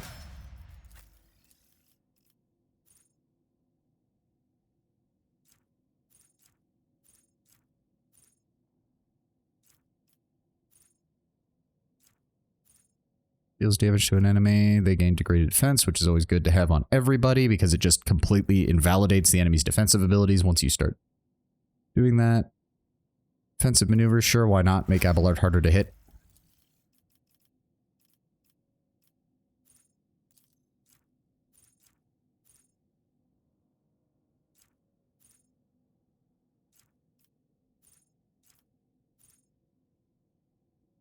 Sure, why not? I do find it hilarious that you can give No Heresy to Heinrichs, given that he is a Ordo Xenos interrogator, which means you can literally set his Lore Xenos to 0. Which seems kind of fucking stupid, but okay. Cautious disengage, clench teeth. Yep, we'll go with that, make him a little bit tankier. There we go, all fixed. Wow, do we actually get their gear? Oh, that's kind of hilarious. The anti-vehicle revolver. Oh, that's why he did so much damage. Dealing 20 impact damage to everyone in the area around the target. Yep. And the panoply of the assassin. Each round the wearer's dodge is increased by 10 until end of combat. This effect resets after any attack made on the wearer and plus 15 dodge against ranged attacks. Is there money to be made? Interesting. Oh, more fancy stuff. The Exodus Longlas. Grants 25% hit chance if the wielder has Iconoclast Zealot. Damage is increased by 30% of momentum. Oh, So that maxes out at... Ooh, plus... so that maxes out at 60 additional damage. I'm impressed by how hard some of the choices in the DLC so far have been. Not major choices, but there were some more ones that are generally unsure whether the choice was the most fitting. That's a good sign. That's a good sign. I'm glad that Owlcat is continuing to keep those kind of style of choices going. And to make them... It doesn't always have to be world-ending decisions. Sometimes it can be just the little things that happen and pile up. The tech blight has barely affected the bridge, but almost completely devastated the structures below. Alright, what about... Ooh, wait, what? Earlet only has a... Can we use the multi-key and get a... Oh, no, what are you doing? Earlet. Whoa, okay, so that's... Oh, that's underneath us. Oh, my bad. Yes, do not give me... well, you can give me... no, you know what? Just... Never mind, Tenwin. We'll just be safe and say no. But I do appreciate that you brought it to my attention. I will have to do another playthrough of this game. I'm not sure if I'll do it on stream, but I'll definitely do it on my own time. 15 dodge against Xenos, 10% hit chance, Demon World Origin. That's interesting. 20% armor against damage, 10% armor penetration. Always keep I know, but I don't want to be... I do like variety, and I don't intend on playing just Rogue Trader for all time. Voidsman armor. Sororitas power armor. Oh, so you can actually get another suit of Sororitas power armor from here. Interesting. After using a heroic act, the warrior immediately uses Warhammer Furious Recital regardless of cooldown. Improved heavy bolt. Oh, now we finally get an improved heavy bolter. Imperial Pride. Yep. Great ASMR. Oh, thank you that you think I have a halfway decent voice for all of this. Oop. Scarlet forbidding signs blaze on the vid screen. Someone has placed a seal of silence upon this cogitator. I always keep my options open. What is... Is this where we're supposed to go? Or am I supposed to... Hold on. Back it up. That leads down there, which links up over... Okay, hold on. No, that's a dead end, it looks like. Hold on. Run back over here, please. I'm just saying, if you're up for it, it'd be great to see you go through a different playthrough. See, that's the problem, is I'd probably end up playing too much like Iconoclast anyways. Too hard for a simple monkey. One of the images stands out amongst the rest, the likely used to be the symbol of an ancient Xenos dynasty. Although I'd probably go for a dogmatic playthrough next. As for what kind of character, I'm not sure. I've been having such a blast with my Psyker. Oh, what is it doing? Eliminate. Looks like... Interesting. I couldn't tell if those were inquisitorial troops or not. I think they were? Interesting. Go ahead and grab that. We've got... Ooh. Ooh, is that a better... Hold on. Oh ho ho ho. Every attack action with this plasma gun has a separate cooldown. All of this plasma gun's actions can be used... Attack actions can be used in a single turn. Oh, that's really good, though. All of the wearer's single attacks gain 10% damage for each negative effect on the target. Okay, very nice. We're gonna go ahead and give that to Pascal. That's actually a really good plasma gun. Is there money to be made? As I said, I like the variety streaming. I hope all of you will continue to watch me once we're done with Rogue Trader. And I'm not saying we won't come back to it at some point, just that I'm probably, once we're done with it here, I will probably be done with Rogue Trader for a bit. I'm thinking of doing a short strategy game next, and then probably moving over to another RPG, but I haven't decided which RPG yet. I'm leaning towards Pathfinder Wrath of the Righteous just to continue the Owlcat style of gameplay. This wearer gains a 0%. What is that based off of? Number of unyielding beacon stacks. Ah, okay. So that's for Abelard. I'm considering Wrath of the Righteous. I'm considering Baldur's Gate 3. Yes, you suggested West of Loathing and Pillars of Eternity. Pillars of Eternity, maybe. Again, I'm considering it. Go ahead and use the multi-key. Give me a guarantee. Trivial task. As soon as you touch the obelisk, ancient Xenos symbols appear in your mind, forming the words, "Open the pocket repository." Operation successful. Oh, Inquisitorial forces fighting Necrons. Wow, he actually managed to take down a Necron with a chainsword. Lord Inquisitor, we're progressing according to plan. Our troops have finally reached the target.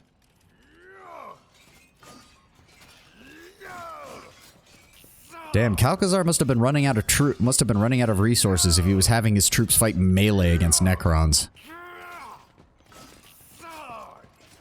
Or he had a bunch of expendable troops he was willing to just throw away with it. I suppose that's also possible. Always keep your eye on the prize. Let's see what's down here. Oh, shit. Can we... hold on. What is it the same on the other side? It's the same on the other side. Who's got... Oh, shit. I don't think I actually have anybody with demolitions. Who's got the highest demolitions? 90, 100... and 85. Okay, Irilette, you're gonna have to try and plant that for me then. Color the uncolored. Where is she? Speak, Elantark. I have learned much in my exile. Alright, we've blown open the barricade. Thank God. No, I will definitely keep those all in mind. I will definitely keep those all in mind, Tenwin. It's just, it's been nice having everybody here in the chat, and I don't want to lose that just because I've moved on to a game that nobody wants to watch me play. That's all. It's kind of hard. I don't know. I guess I'm just a little bit worried now that I've actually gotten people here and talking and all that. And let's see. The destructive web of the tech blight is spreading along the walls of the crypt.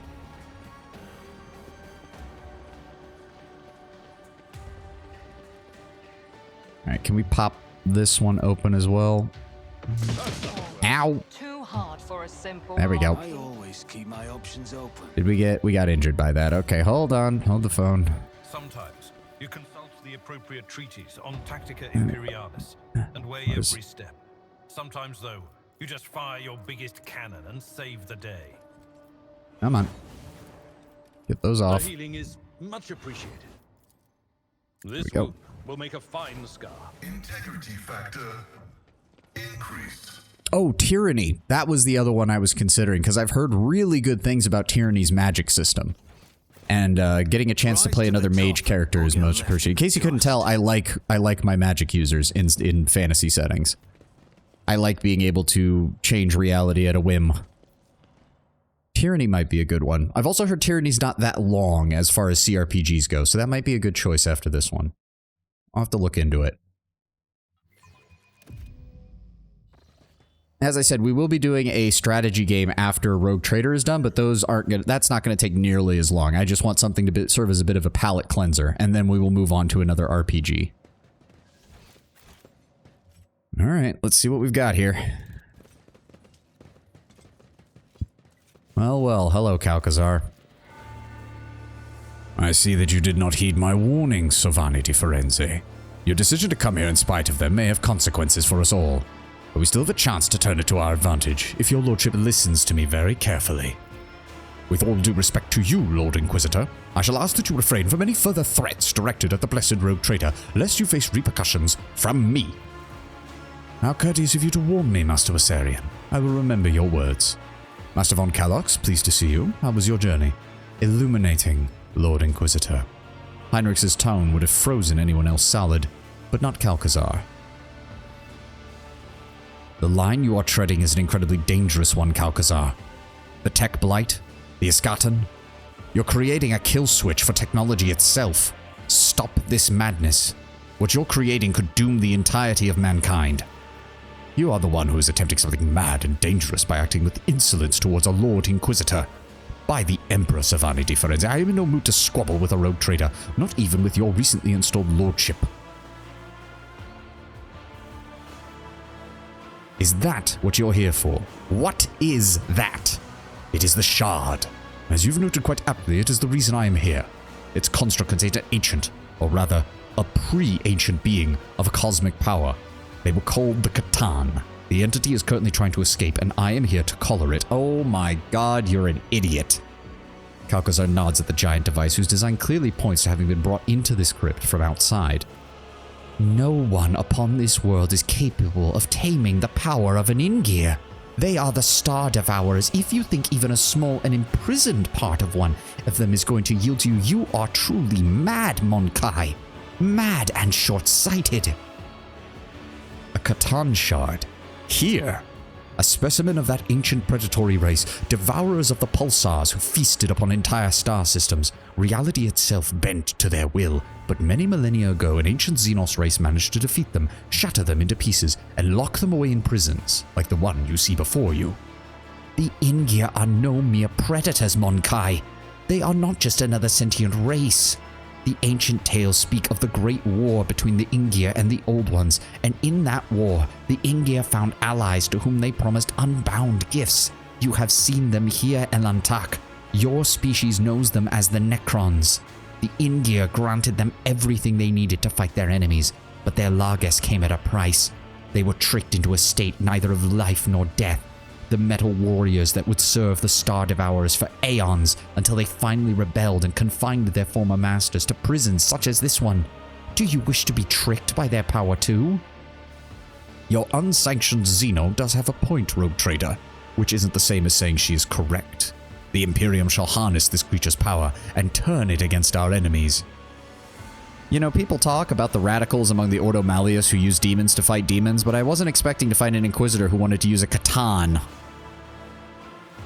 While destructive is a tool, but trying to control the Catan isn't just insane, it's impossible. It's especially insane because near as we can tell, the Catan can directly manipulate technology. It's why the Old Ones had to construct the Eldar using Wraithbone, which is a psychic material they can't touch, and the Orcs with a Gestalt technology field in their brains, so that the Orcs' technology would not be subvertible. The Old Ones literally had to come up with not one, but two full-blown technological loopholes to keep the Catan from being able to just body them because their technology was imminently, could be subverted by the Catan's control. This is stupid beyond imagining.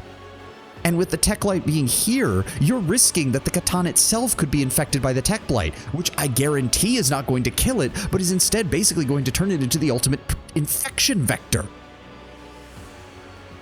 Kalkazar, you are fucking stupid. And you really think you can stand against such a power? Do you mean to say that a human is not capable of such a feat? I am not just a human, I am an instrument of the Emperor's will, one of many. The Imperium is omnipotent. If I were to fail, another would follow in my footsteps. That is how humanity makes the impossible possible, with the hands of particular people in particular circumstances. Your skepticism is unwarranted.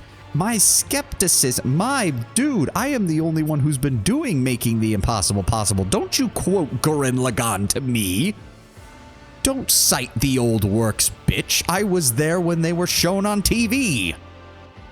This is beyond Cryptman. Yes, Cryptman at least had a modicum of this might be the only option that works. This is, I have explored all the other options and found them that they did not do enough, so I'm going to go straight off the deep end.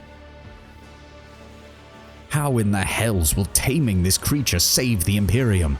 Over my years of service, I've come to realize that the main problem that humanity faces in this war is an imbalance of power. Our opponents are not races or nations, but incomprehensible monsters, and it is high time we acquired one of our own. My yoke will bind this creature and make it a chained guard serving the Emperor. That is, of course, not the full extent of my vision. There are other shards similar to this one scattered. Oh my god, he's actually going full blood. This motherfucker's purposely rebuilding a Catan to full power. If the Necrons found out about this, they would lose their shit. I can hear every Necron named character from the codexes screaming upon hearing this. They would lose their minds. Xavier, you dense motherfucker. I have many more questions. How the hell did this end up in your possession? Thanks to your predecessor, I arrived in the expanse of the call of the Explorator fleet to deal with Archmagos Amanat's heresy, but I quickly came to the realization that the Coronis Expanse's problems ran much deeper than tech heresy. Unprecedented piracy running wild, blatant smuggling of Xeno artifacts, willful impetuous rogue trader dynasties, and a growing threat of the ruinous powers, all in a region that the Drukhari consider their plaything. Frankly, I considered purging the entirety of the Expanse. It would have been much easier to burn this whole tangle of threats and corruption, but my spies that I had woven presented me with a much more interesting and radical solution. While investigating Amanat's connection, I turned my eye to Theodora von Valencius, who ultimately gave me the shard. That would be one way for the Necrons to reawaken all dynasties and unite them very fast. The Silent King would literally just have to put this motherfucker's picture up, and the Necrons would fall in line behind him. Speaking of tech heresy, Calcazar, yes, Jesus Christ. Theodora was involved in this? Theodora's instincts were uncanny. She spent decades hunting for a key that could open the dimensional gate, as if she knew that there was something waiting for her on the other side. Her ladyship was lucky enough to discover the shard during one of her expeditions, a trophy that was too much for her to handle. Archmagos Amanat studied it on Theodora's behalf, creating weapons in exchange for access to the relic, but their research was too primitive and unambitious compared to the true power contained within the shard. Really? Because it seems like Theodora managed to, you know, actually educate a Catan on what it means to be human, which is certainly one hell of an accomplishment, you dipshit. I had one of my own acolytes, Tanakia, send her spies to Theodora. They infiltrated the Rogue Trader's retinue, earned their trust, and reported to me of their magnificent object. The rest was trivial. I seized Epitaph, laid down the conditions of further coexistence, and she was wise enough to concede with dignity. Yeah, somewhere Gilliman has slipped and smacked his head on his desk and is wondering why.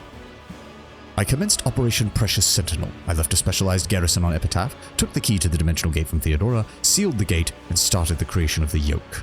I kept Theodora and her heirs in my sight, just in case, and not long before her death, I assigned Heinrichs to her and ordered her to rendezvous with him on Reichad Minoris, but your lordship inherited him instead. I admit I wasn't aware of you. Theodora managed to keep her secret heir up her sleeve. Heinrich's lips curls. It is unfortunate that I was not privy to all the details of this plan. Gritting his teeth, Abelard speaks. In the old days, House von Valencius would have declared war over something like this, and fought until the offender was dead and buried. What is the yoke? A containment device, similar to the one behind me, except better. The yoke was devised by the brightest minds of two races, using the ancient wisdom of long-gone Xenos civilizations. A prison capable not only of holding the Catan shard, but of controlling it while releasing fractions of its being. Controlling a Catan shard. The best the Necrons were ever able to come up with was controlling a shard, and this dense motherfucker wants to go find more shards and stick them all together. You, sir, are an idiot. An instrument of obedience and destruction, a masterpiece whose creation required immense effort. It was made on Euphrates II. I captured Amanat's student, that Axomanthia, and she passed all of her mental's drafts to me, and the one overseeing the process was none other than your acquaintance, the tech priest Cubus Delphim.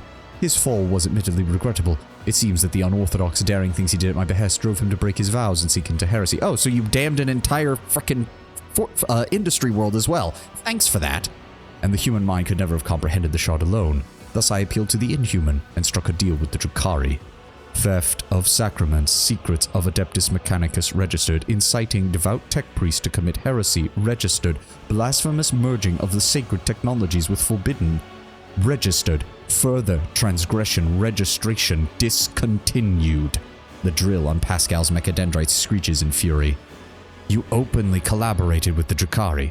The operation demanded it. Although the agents of one of their acolytes, through the agents of one of my acolytes, Emelina, I contacted Archon Ymyrus and made a pact. I gave her access to technologies contained within the relic, destroyed her rivals within the Cabal when they attempted to gainsay us in real space. She would relay information on their raids to my spies, and I would solve the problem. In exchange, her pet homunculus, Tavantius, helped to forge the yoke. You're trusting that something that the Drukhari made for you will work. That is the linchpin of your plan. I have no words. I did not let him near the shard itself, but rather set up a laboratory for him on Ketzer. So that was you.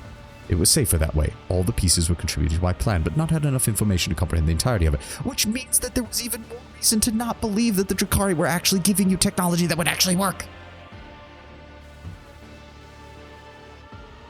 If it truly is a single Catan shard within a Tesseract vault, which is what this appears to be right here, this big thing up here is a Tesseract vault. A single shard in a Tesseract vault is perfectly stable. Even if this thing was damaged, it would still keep the Catan shard under control for an indefinite amount of time. Just for as long as needed. The second you start going after additional shards, that Tesseract vault starts to have issues. which means if there's any issues with the yoke that he's installing on top of the Tesseract Vault, it could compound the issue astronomically quickly. And again, given that he's already used the Tech Blight, which we know spreads to technology and seems to have a dire effect on the Necrons especially, we have no way of knowing that this Tesseract Vault is still stable. Calcazar, what the fuck is wrong with you? Heinrichs cringes at Calcazar's words. You disposed of Emelina like unwanted rubbish. Waste material. She served you faithfully for decades. You and the Golden Throne. Unfortunately, I had to send Emelina away and remove her from the board. She was a shrewd woman, of principle. I used to value those qualities of hers, but suddenly they started to get in the way of the plan. It would have been safer to eliminate her before she could figure out what was going on, but I suppose I had grown miserly over the years and was loath to part with a good agent. Or perhaps I was simply being sentimental. And why did the Drukhari want the shard? It's one of the most complicated and perfect creations of a race much older than them. It is no mere object, but a treasure trove of technology, and a wise master of technology could uncover many secrets simply by observing it. Neither of these are. No, it is not a sound strategy. No, it is not. That is literally not what it is. I am actually angry that these are the only two options that I can make.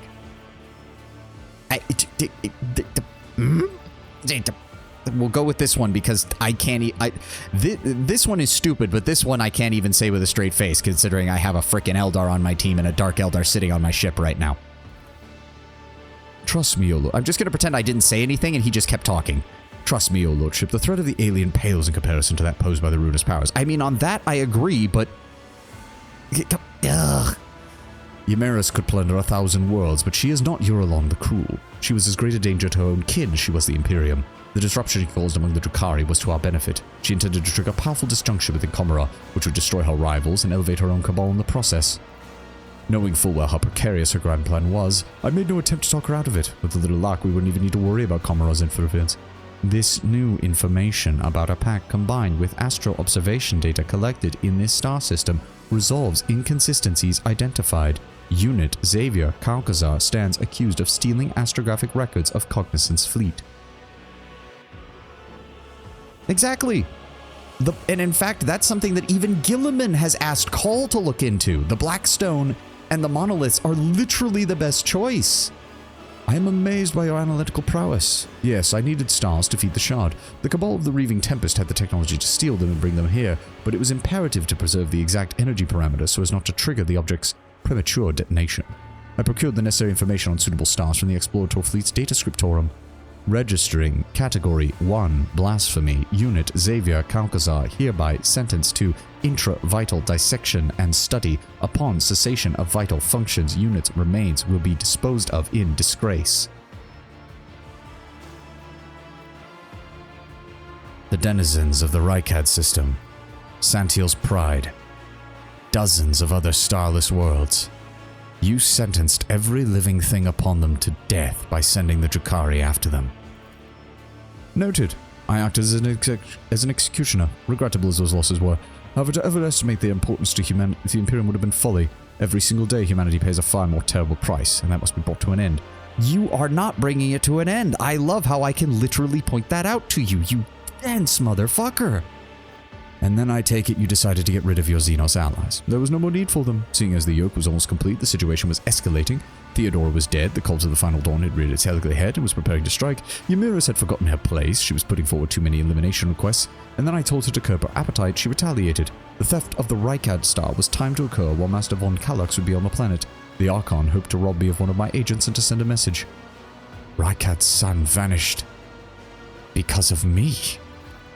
I still fail to see the connection between the disappearing star and the cult of the Final Dawn. How could the Xenos catalyze the fulfillment of an arch-enemy prophecy?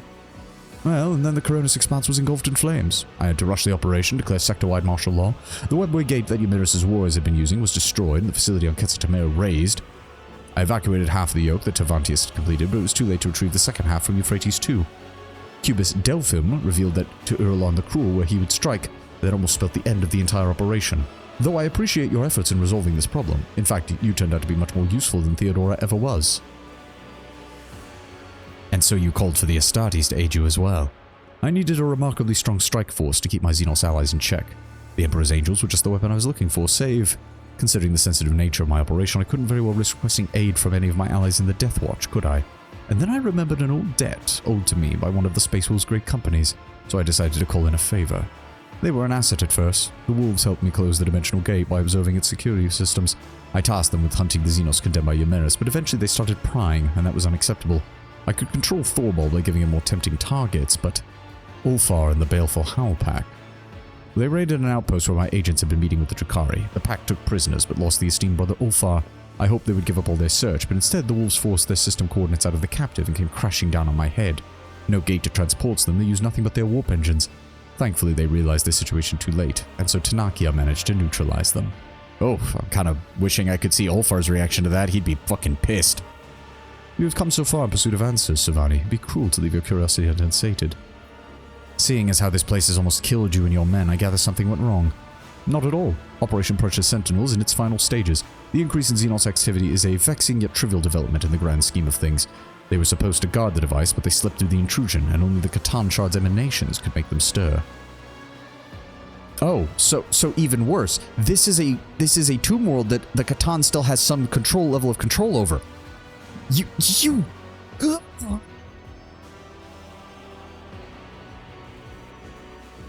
This is physically painful. Him being cruel doesn't seem like something he cares. I mean, no shit it doesn't, but it's gonna sound horrible, but please remember, this is the Warhammer 40k universe. I'm not offended. Sorry, in my head it sounded fine, but yeah, I'm guessing my mic didn't pick that up very well. It's not his cruelty that is annoying me. This is 40k. This is the Imperium. This is part and parcel of everything they do. It's how stupid he is that is starting to piss me off. Whatever particles of the Catan's Shard's energy seep out, many curious phenomena occur. The destruction of the crypt, the warped reality. When I tame this monster, I will order it to stop disrupting the laws of the universe. Oh, and I'm sure it's just going to listen. Say it would be cruel not to tell you at this point. Yeah, okay. No, I see what you're saying now. But still. And that brings us to the most interesting part of our conversation. You know my plan, so now I want to know yours. Will you admit that I am in the right and join me in this undeniably ambitious act? Or will you try to stop me? I'll be upfront with you. If it is the latter, I'll be forced to remove you, but I'm sure you realize that already. That is the second time you have threatened the Lord Captain. Listen to yourself, Inquisitor. What you are planning is not some radical solution to the Imperium's problem. It's quite literally heresy, and perhaps worst of all, it's downright stupid. Enough, Rogue Trader. It will only be heresy if I lose. If I prevail, it should be a triumphal feat in the name of saving humanity from the horrors of the universe, and I will not lose. That's it. I'm done. Fuck being the noble Rogue Trader. I'm done with this. Kalkazar, you're dead. You're dead. I'm taking you down. Heinrichs, eliminate the Rogue Trader. Kalkazar gazes at the unmoving interrogate. You know what? Heinrichs, you have seen me in action. Before we even take anything else into account, you have seen me in action. Do you really think you'd survive 5 seconds if I decided to turn my attention on you? I'm not going to say anything. After a brief pause, Heinrichs nods and responds gravely. I'm afraid I no longer recognize your authority, Lord Inquisitor. My apologies. In that case, Heinrichs von Kallax, in the name of the Emperor, I hereby revoke your inquisitorial privileges and declare you excommunicate traitoris. The punishment for heresy is death. I bid you farewell. Inquisitor nods calmly. There is not a shred of hatred or disappointment on his face. Farewell, then. I am glad to have made your acquaintance, Savani de Firenze, despite everything. He glances at his retinue. Eliminate the Rogue Trader. Your arrogance will be your downfall. 13 targets. Most of them are pretty weak. Okay. Back me up a bit here. Cassia, go ahead and back up. Irlet, pop you back here. Pascal, that's probably the best we can hope for. Abelard, Heinrichs, Inquisitorial Enforcer. Alright. Start battle. Yeah. You gave me decaffeinated recaf. I declare you traitor. Yeah, pretty much. It's a job for the serfs. How often do Inquisitors become corrupted? Because it kind of seems like it frequently happens. He's just dumb. Reki, the main issue with the Inquisition isn't so much that it happens a lot. It's so much as there's kind of a common trope in 40k where an Inquisitor will either die a Puritan or he'll live long enough to become a radical and do something incredibly stupid. And the most inquisitorial stories end that way because that's usually when the Inquisition is at their most interesting, is when they do something incredibly stupid. Like most of the Imperium, 99.9% of what they do is just boring, mundane, authoritarian cruelty. But it keeps the Imperium alive. It's that 1% of the time when they do something monumentally stupid that causes so many other problems to everyone involved. Alright, well, we're going to go ahead and throw that on him. And then we're going to throw that on him. There we go, set him on fire. And then we're going to... If I move here... Oh, I can't move. Shit. Can you go ahead and set all 3 of those guys on fire? 4 guys, very nice. Thank you. Thank you very much, Cassia. Now, if you could also go ahead and... rear, we'll set it right here. Boop. Anything else we can do? No, that doesn't help me. That doesn't help me. If I may. There we go. Oh. Shit. I miscounted. I miscounted and I forgot to use my ability. Oh shit. That could be a problem. I have made error. I have made error. Whoa, what the fuck? How did he... Okay, well, Heinrichs is down. That's not good. My faith strengthens me. Pain and duty go hand in hand. Just being petty, a lot of stories are based on Inquisitors being petty bastards, making everything worse. Yeah, Celestial Alliance.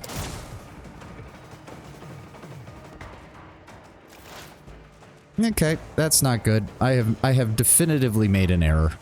Definitively made an error with this. This tedium is beneath me. I miscounted my AP and I fucked up. Serves your cause. Nope, not that. Go ahead and put that on him. If I must. Who goes next? You go next, then the veteran, then that. Oh yes, Ricky, it's a very expansive universe. Very expansive. I think that counts as an opening on this side.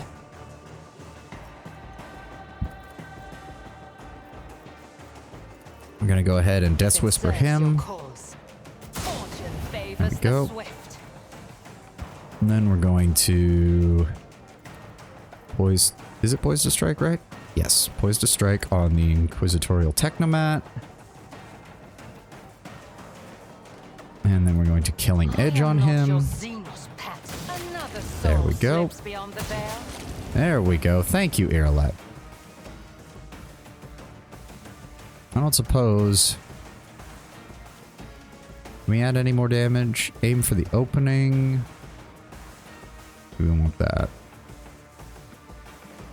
Mostly chapter has simply banished the Inquisitor from his battle barge.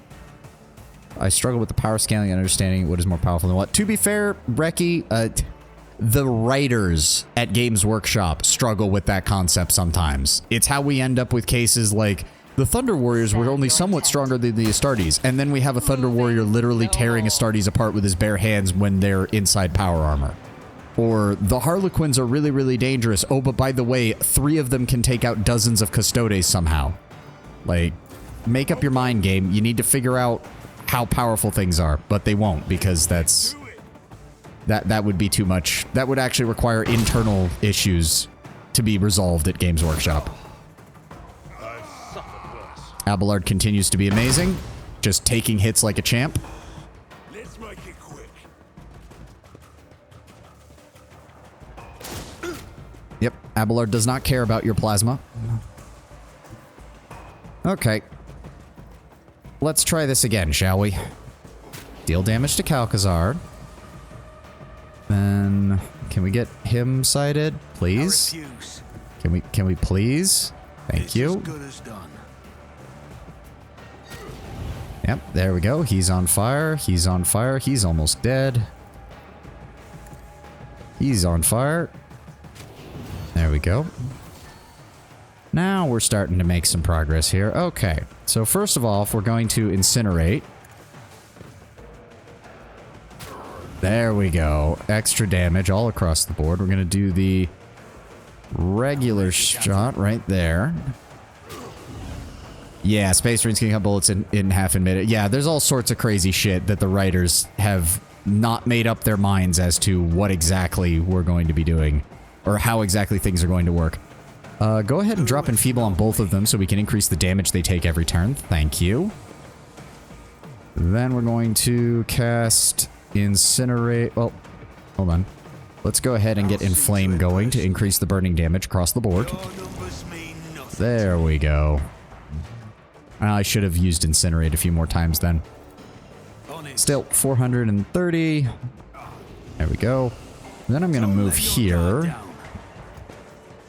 And we're going to Molten Beam directly through Calcazar. There we go. That vaporized his abilities, and Calcazar is now down. So that just leaves... Move back over this way. We'll deal with the Inquisitorial Veteran.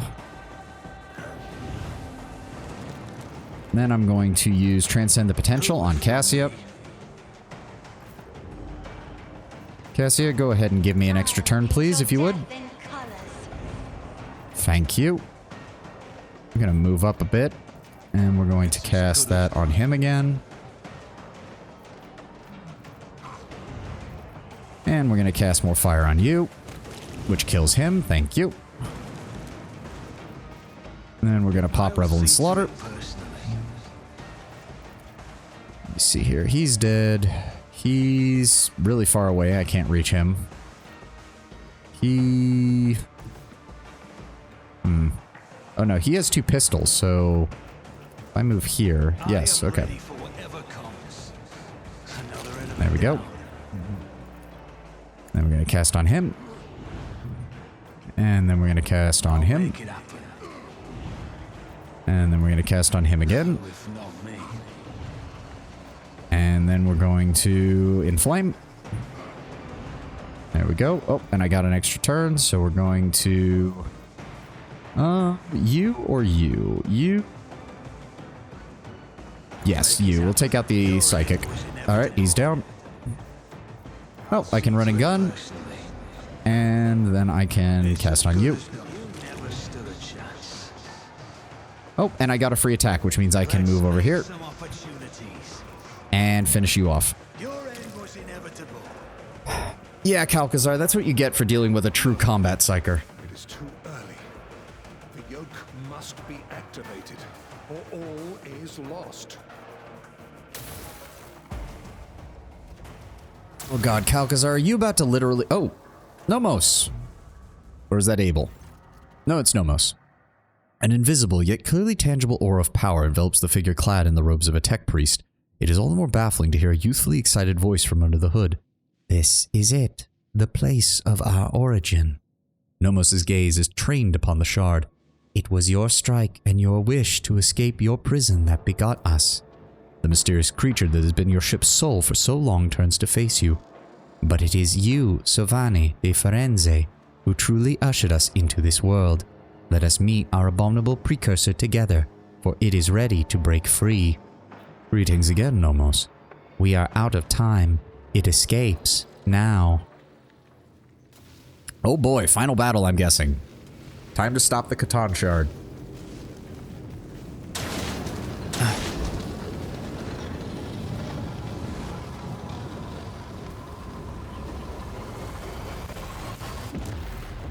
Oh god.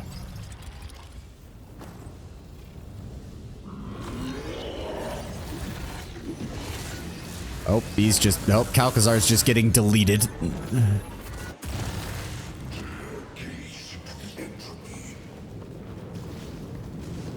Well, it does seem to be taking damage from the Tech Blight because its body is constantly reforming itself. Oh, dear god, it's literally reshaping the entire arena because it has full control over the Tomb World.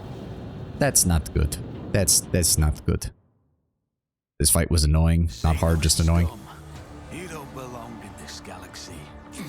18,000 health. Oh my god, okay.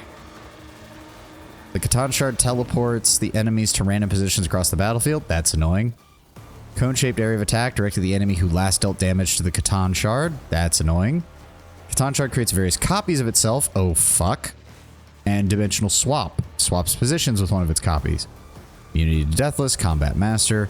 As long as any shard copy or the energy orb remain each time is attacked, the Catan Shard will gain a stack of reconceptualization and trigger reflective retribution on the attacker. Energy orb. What energy orb? Game? Don't do this to me where you hide shit around the arena for no fucking reason. I do not see anything called an energy orb, so I'm going to assume that he did not get it yet. Alright, let's, oh dear god. Alright, Cassia, me, Heinrichs, please tell me you didn't take... Oh god, it reduces weapon skill. Well, he's fucking useless.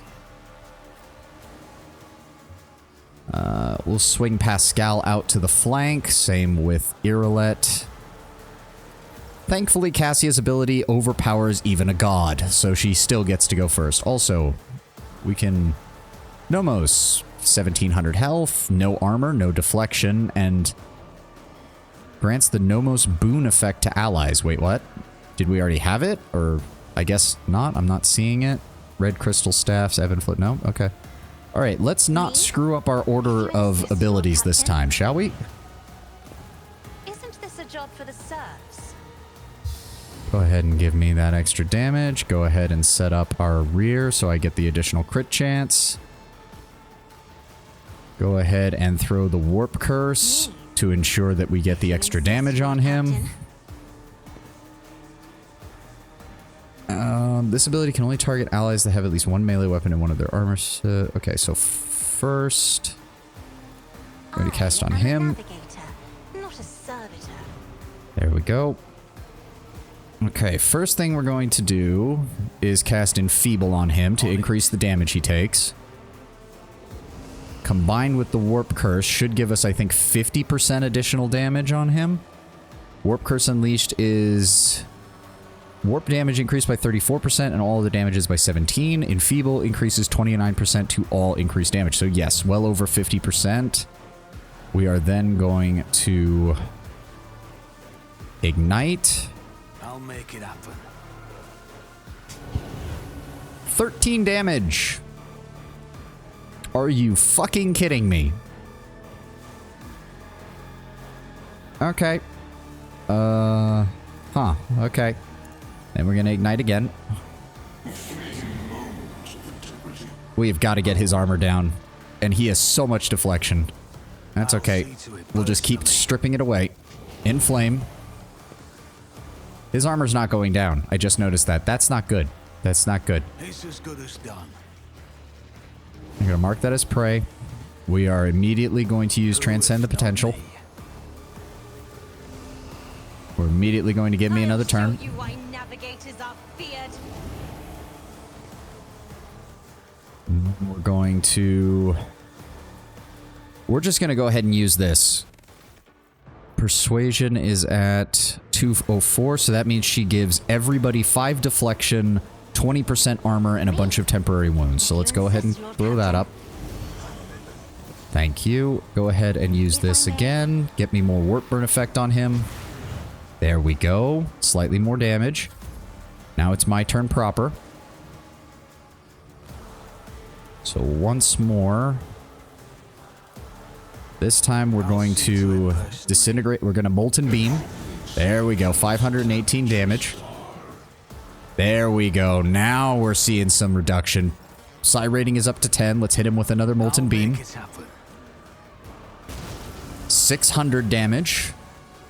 Armor's down to 105. Power rating is increasing.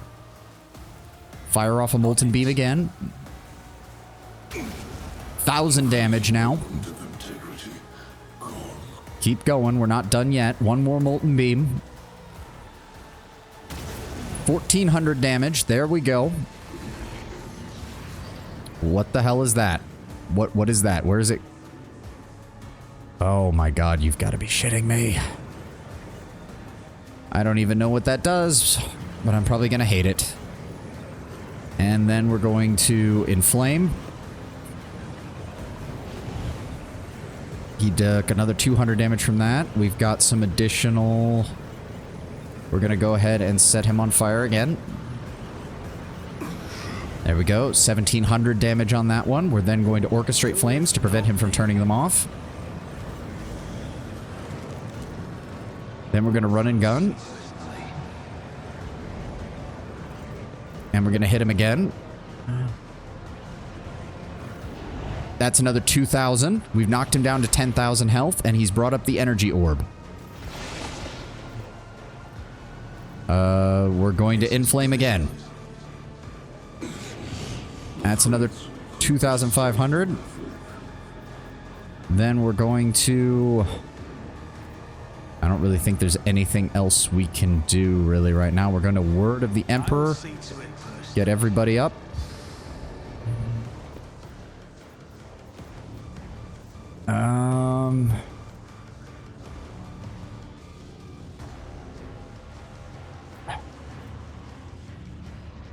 You know what?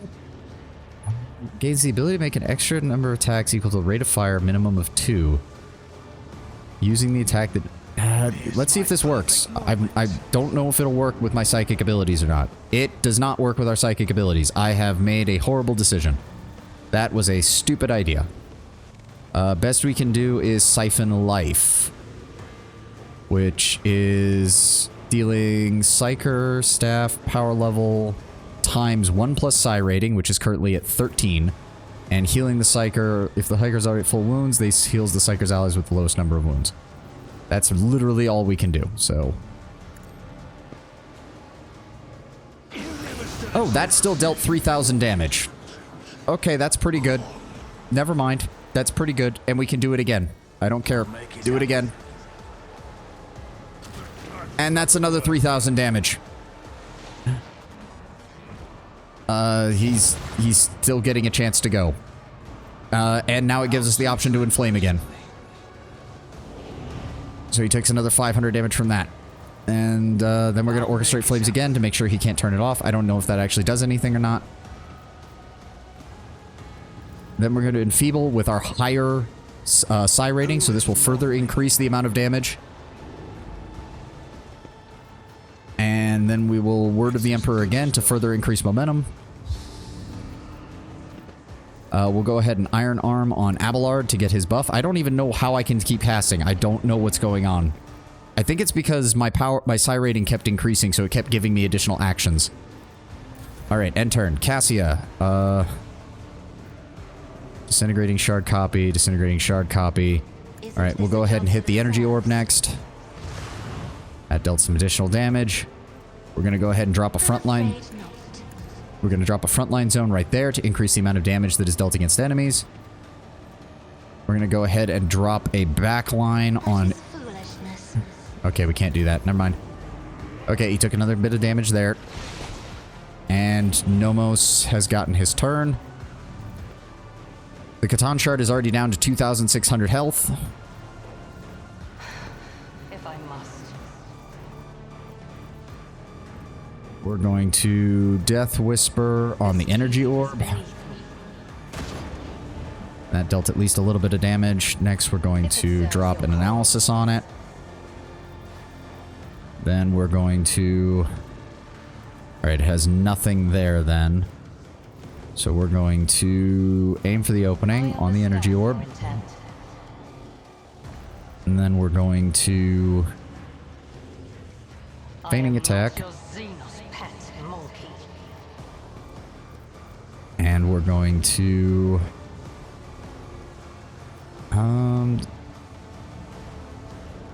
Damage dealt by the Intimidator is reduced by double against enemies with... I'm going to use that. And then we're going to Killing Edge. Come on, shoot it. There we go. Energy Orb is down. Single shot. And she got a free shot on the Disintegrating Shard copy. We are then going to use Dispatch on the Catan Shard.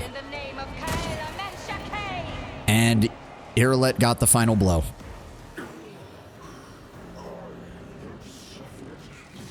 And that was with plus, what, 50, 75% additional wounds from the combat options?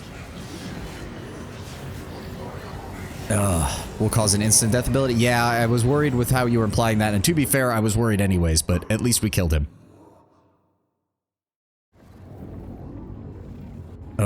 And fittingly enough, most of that damage was dealt by a Psyker, which is one thing the Catan don't do well against. Oh boy, I have a feeling there's gonna be a lot of dialogue here. Let me take a drink. The ancient monster struggles against the energy manacles of the yoke. Its impossible powers that make reality itself burst at the seams are now being forced into a compact dungeon, cork by cork, returning it to a cruel and painful non-existence in the moment. It seems to struggle harder, but something is hindering it. You are the cause of these hindrances. Only now does the Catan Shard turn its focus to you, for the battle was nothing more than the reflexive resistance of an alien mind absorbed in a completely different range of thoughts and responses to your own. But now it is thinking about you, and its thoughts are so corporeal that you can sense them and know them. It seeks an end to the confrontation. It is capable of resolving it in a way that would benefit all. More and more tears appear all over the shard's form. As the yoke absorbs its power, it's becoming increasingly harder for the shard to maintain its physical structure. Each imperfection you inflict brings the Star Predator closer to imprisonment. Do not bow your head before our precursor. It was begotten by dark abysses of the past. It is a fragment of which devoured stars and erased civilizations. It knows no benefit other than its own. Allow us to stand against it. This is our time, our impossible chance. Whoa, what the? I'm sorry? As another layer of reality cracks, a figure appears before you. Her. After giving you a probing and appraising look, Theodora permits herself a slight smile. Well, shit, I wasn't expecting you to see her again.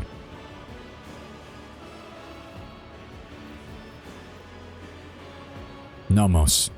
If our birth ever had a purpose, then it is here and now. Why do you call the shard your precursor?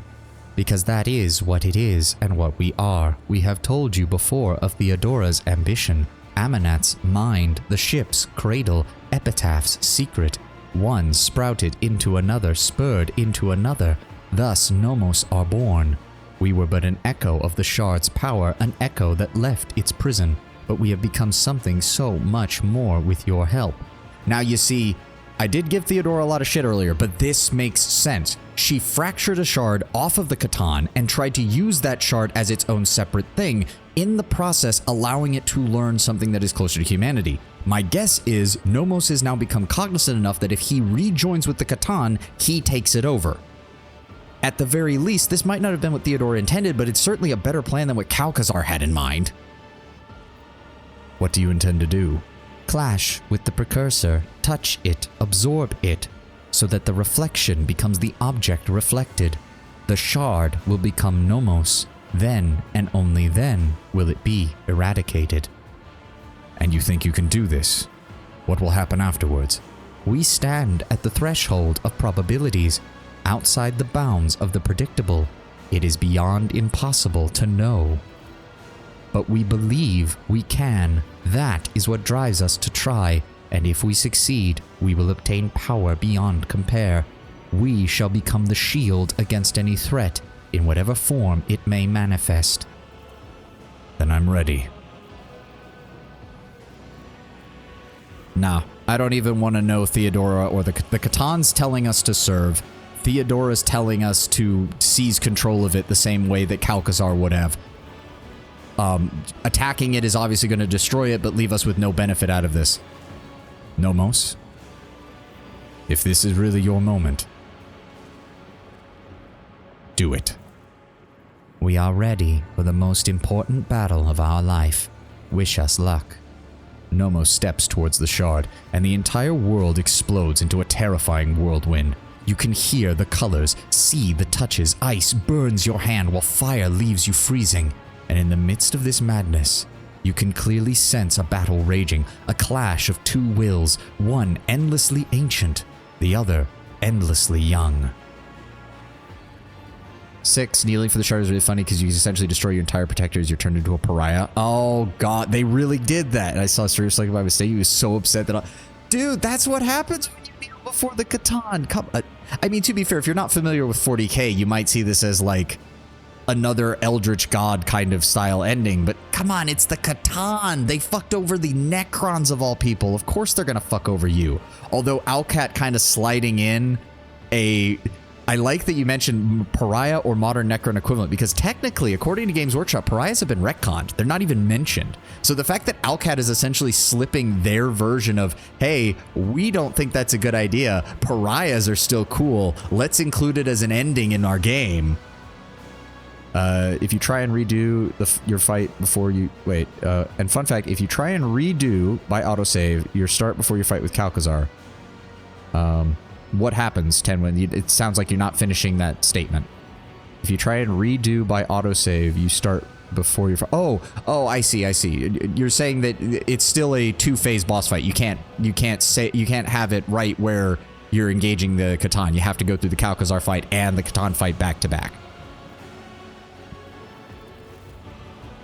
I love this music, by the way. This is still one of the best pieces Alcat's made for this game.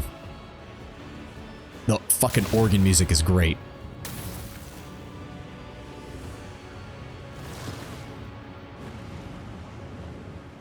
The power of the Catan shard is such that it redefines the very notion of power, but it has a weakness, one that you can only see now. With the shard and its rival standing face to face, the shard is just that, a shard. It is incomplete, it is not whole, it cannot be what the Catan was before. What opposes the shard is something entirely different, an undivided sentient being with a clear purpose in mind, akin to a well-aimed arrow, and the one who fletched and loosed this arrow is you. See, that's what I mean. Theodora broke a shard off of the shard, but that shard has since become its own person. It has achieved true sentience, true sapience. It is no longer just a Catan shard. It is its own person. And as such, it will always have one of the most important factors in the 40k universe. It has its own will. Nomos has its own desires, its own thoughts, its own willpower. A Catan shard, by its very nature, cannot have those things because it is only a shard of what it was.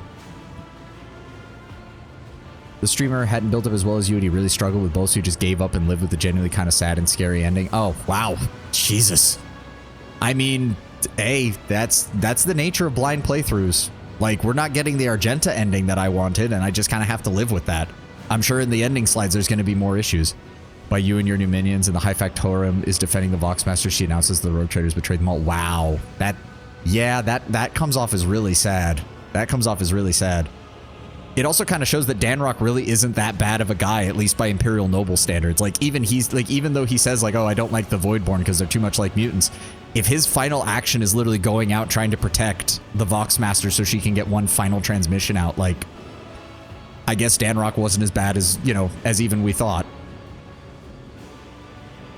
Yeah, I agree, Kato. That's one hell of an ending, but I appreciate that Alcat made that. I really do. And again, Alcat basically sliding in and being like, hey, Games Workshop may not want Pariahs to be canon, but we definitely do because that shit is awesome. The battle goes on and on, outrunning the course of time itself, but you do not need the gift of clairvoyance to know who will emerge victorious.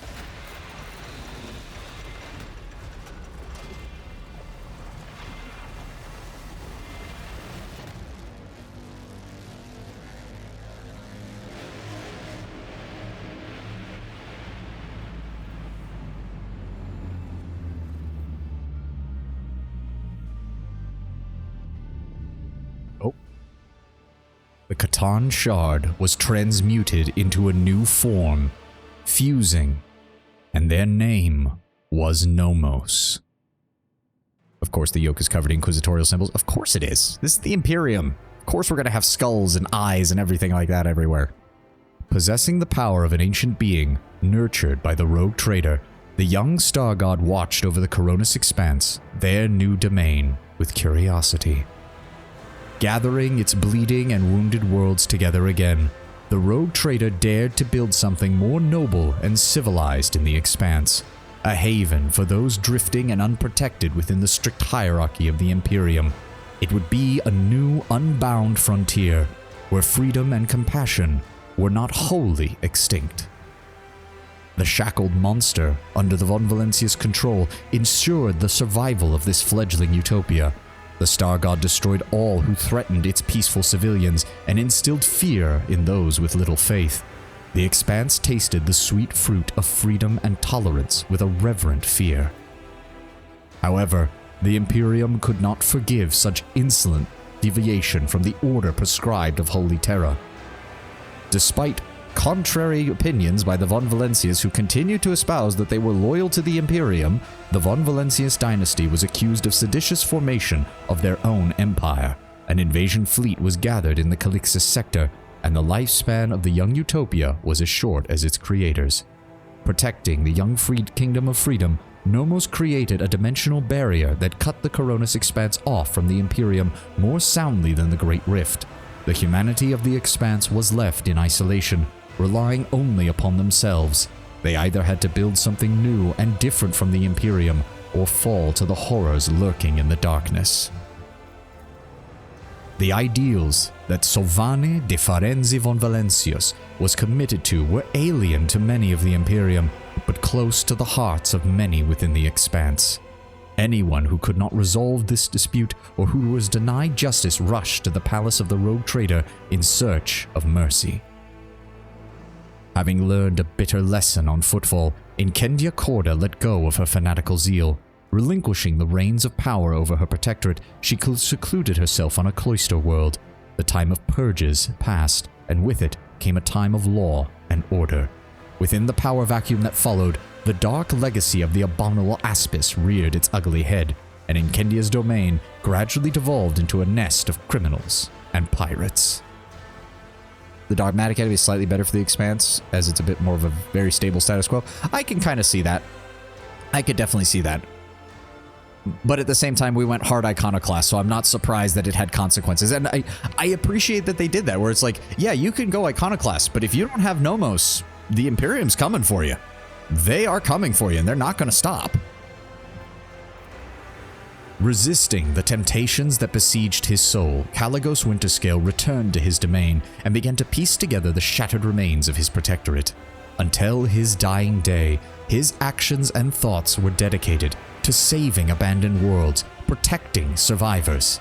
Alas, he was not able to achieve much in the time he was allotted by the Emperor. He finally breathed his last breath on the same throne that he refused to leave for decades, adamantly refusing augmetics that would restore mobility and power to his legs. There's several endings? Yeah, Kato. Welcome to the wonderful world of CRPGs, where there are usually dozens of endings with several dozen variations for minor events like Caligos and Inkendia and all that.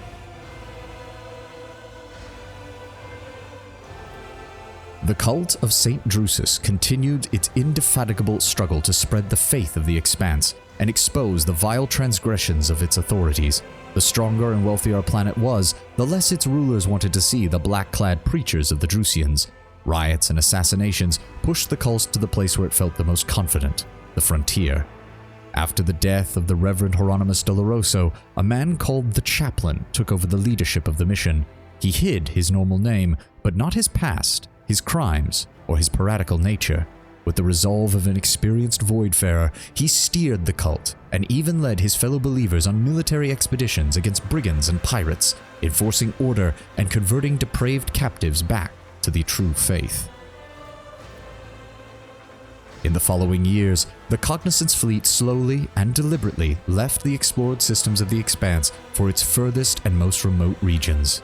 Observed stations and claimed worlds were abandoned, and even the Holy Euphrates II became merely a derelict. Statistical divination warned the fleet's conclave of the grim events awaiting the Expanse, and they decided to deliver their fellows from the coming storm, yet they did not share the truth with the lay people. The schism of discontinuing of the cycle engulfed the entirety of the Cognizance fleet, and soon the Civil War was over. Disregarding the commandments of their forefathers, the explorators started down the dangerous path of new comprehension, creation, and revision of the ancient procedures and algorithms.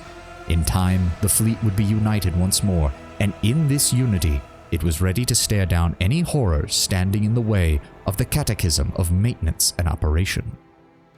Magos Dominus Opticon 22, one of the first to hail the return of the Messiah, took the helm of the mother squadron of the Cognizance fleet. Unquestioningly embracing the teaching of the discontinuing the cycle, he personally saw to the crushing of any renegades who did not accept the Messiah's word as truth, and earned himself the identifier, the Chrome Scourge. The crisis in the Expanse dealt a serious blow to the business interests of the Fellowship of the Void. Having no powerful allies, they retreated into the darkness of the frontier systems. The hard life they faced, and that they were forced them into a new tribe, furious, wild, and willing to do anything for survival. They swore to return and retake what had once been theirs. The first command that Ryza issued after her miraculous rescue on Footfall was the complete extermination of all worshippers of the Dark Gods among the Fellowship. The old pirate wanted to find another way for her people to survive. The former renegades hoped to live by the law, working as mercenaries and merchants.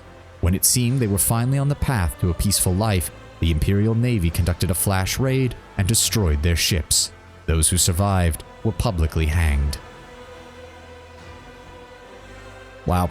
You know what? The best part is, this is a very 40k ending, and I can already feel some people who play this game probably hated the fact that this was how Ryza's story ends. But to me, I'm honestly like, this feels 40k. Maybe it would have been slightly different if I had maxed out reputation with them and was able to bring them fully into the fold, but violence throughout the Expanse put many on their guard, and as a result, the Kasbalika's mission's business declined. Soon, rumors surfaced among the cold traders about a so-called commission that had made it through the Maw and into the Expanse. Its professed purpose was to audit assets and to take measure to restructure operations. These words carried with it a deeply ominous threat. Vladimir Tokara, Liege of Footfall, who had survived 14 assassination attempts and thwarted no less than 2,000 schemers before a shot finally took his life. The esteemed Liege's funeral was held in great secrecy, with only his closest entourage and advisors being permitted to view his corpse, which spawned several peculiar rumors. A multitude of agreements bound the Imperial Navy to the von Valancius dynasty. Many captains were eager to patrol the Protectorate, knowing they would be richly rewarded. Competing ships were lost to pirate attacks and subjected to harsh inspections. Many officers quietly entered the dynasty's service, receiving a stipend and salary, as well as a title in exchange for their excellent navigational skills. Worthy admirals valued their new friends and enjoyed more gold on their uniforms. Basically, with the Expanse cut off, we basically suborned the entirety of the Imperial Navy in the region and brought them over to our side. Chartist Captain Austerius Thorfast would found the Thorfast and Companions Merchant Company, excelling in trade and acquiring a substantial escort fleet. After nearly 3 decades of service, he traveled to the Maw to return to the Imperium in hopes of obtaining his own warrant of trade. But it is not known how this venture ended. Oh, that sucks. He probably died. When the rogue trader's apostasy became apparent, the Imperial Navy fulfilled its duty and began to fight the von Valancius dynasty. The Battle of Dargonus ended in a resounding defeat, and the surviving ships fled. Disheartened, but not broken, many captains vowed to rebuild their force and plan raids into what they saw as apostate territory. The crucial reason for the defeat was the extraordinarily high number of captains who betrayed their oaths and defected to the rogue trader's side. Overnight, he acquired a battle-ready fleet of his own. Oh, fuck yeah. The planet Dargonus grew and prospered until it became the capital of the entire Expanse. The planet was like a giant magnet whose pull held together the worlds of the Expanse, absorbing its treasures and vices from across the sector. As humanity continued its exploration of the region, Dargonus became the capital for many brave starfarers and pioneers. It was from here that the expeditions departed into the uncharted wilderness, and to here they returned bearing the wondrous trophies. Captains, cartographers, and scribes flocked here to exchange news. Kiavagama washed itself of the stain of its former defilement and became known as a pious and productive world. Hard work and inquisitive study of the mysteries of technology that glorified the Deus Mechanicus. The enthroned Null Caliph drew millions of pilgrims and granted the planet a hallowed status. Its sacred calculation continued for centuries, and the foremost sages of the Adeptus Mechanicus traveled to the world so they could attempt to divine its meaning. Janus was conquered, Xenos spirits exorcised, and the wilderness finally subdued. The fields grew until they covered the entire planet, and billions upon billions of tons of provisions were harvested annually. Janus became the breadbasket of the expanse, and to threaten it would be to condemn billions to starvation. It became a melting pot for cultures from hundreds of worlds, taking in refugees from across the entirety of the expanse in its darkest hour. It became a stronghold, a symbol of hope. And after the crisis passed, and the refugees started to return to their home worlds to reclaim what they had lost, Janus earned a proud name, the home of the Reconquista. Despite grim expectations, the coexistence of humans and Eldari on Janus did not lead to enmity. Janus had faced many trials, and the struggles against them had brought the two groups together. That is not to say they developed an affection for one another, but they at least learned to speak with no weapons in hand. More than one dangerous xenophile schism would be born on Janus.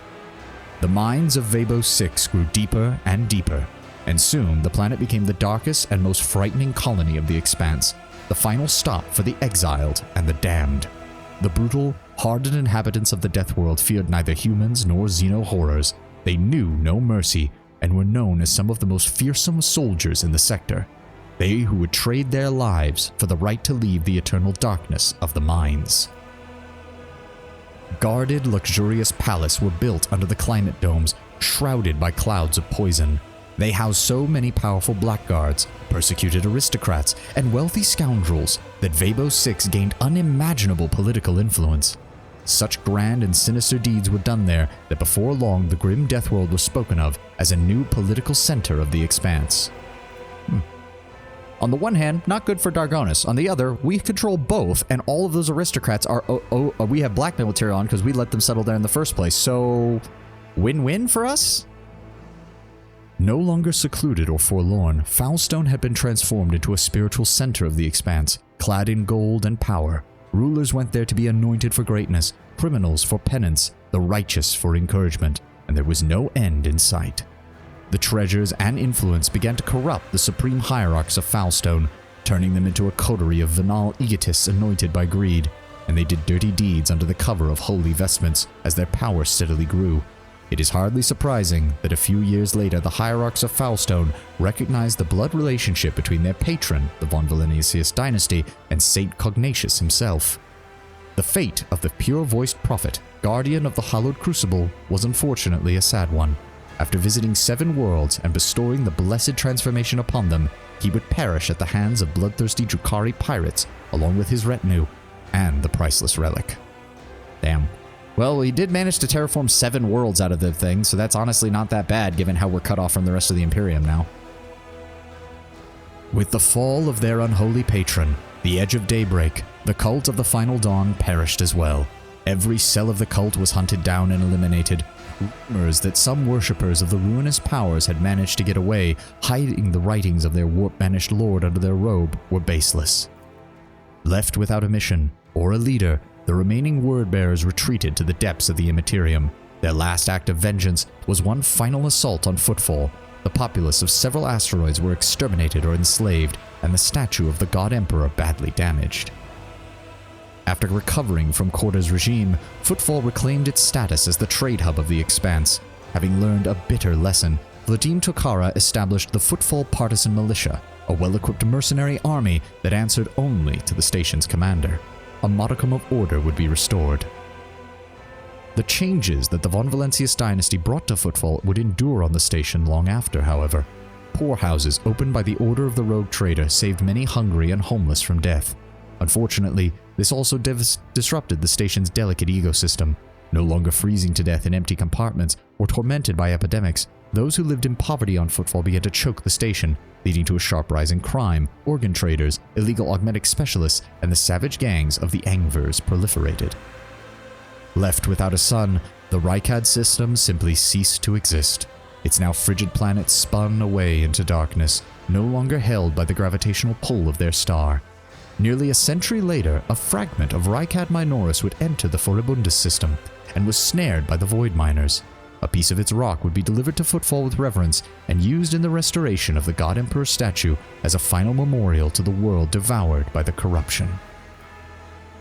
Rumors of the rotting remains of an Eldari craft world floating through space spread through the expanse. Explorators, privateers, Kasbalika agents, and anyone hungry for easy money all rushed to the frontier systems to vie for a piece of the prize. While most were swallowed by the warp, others perished in skirmishes with their rivals.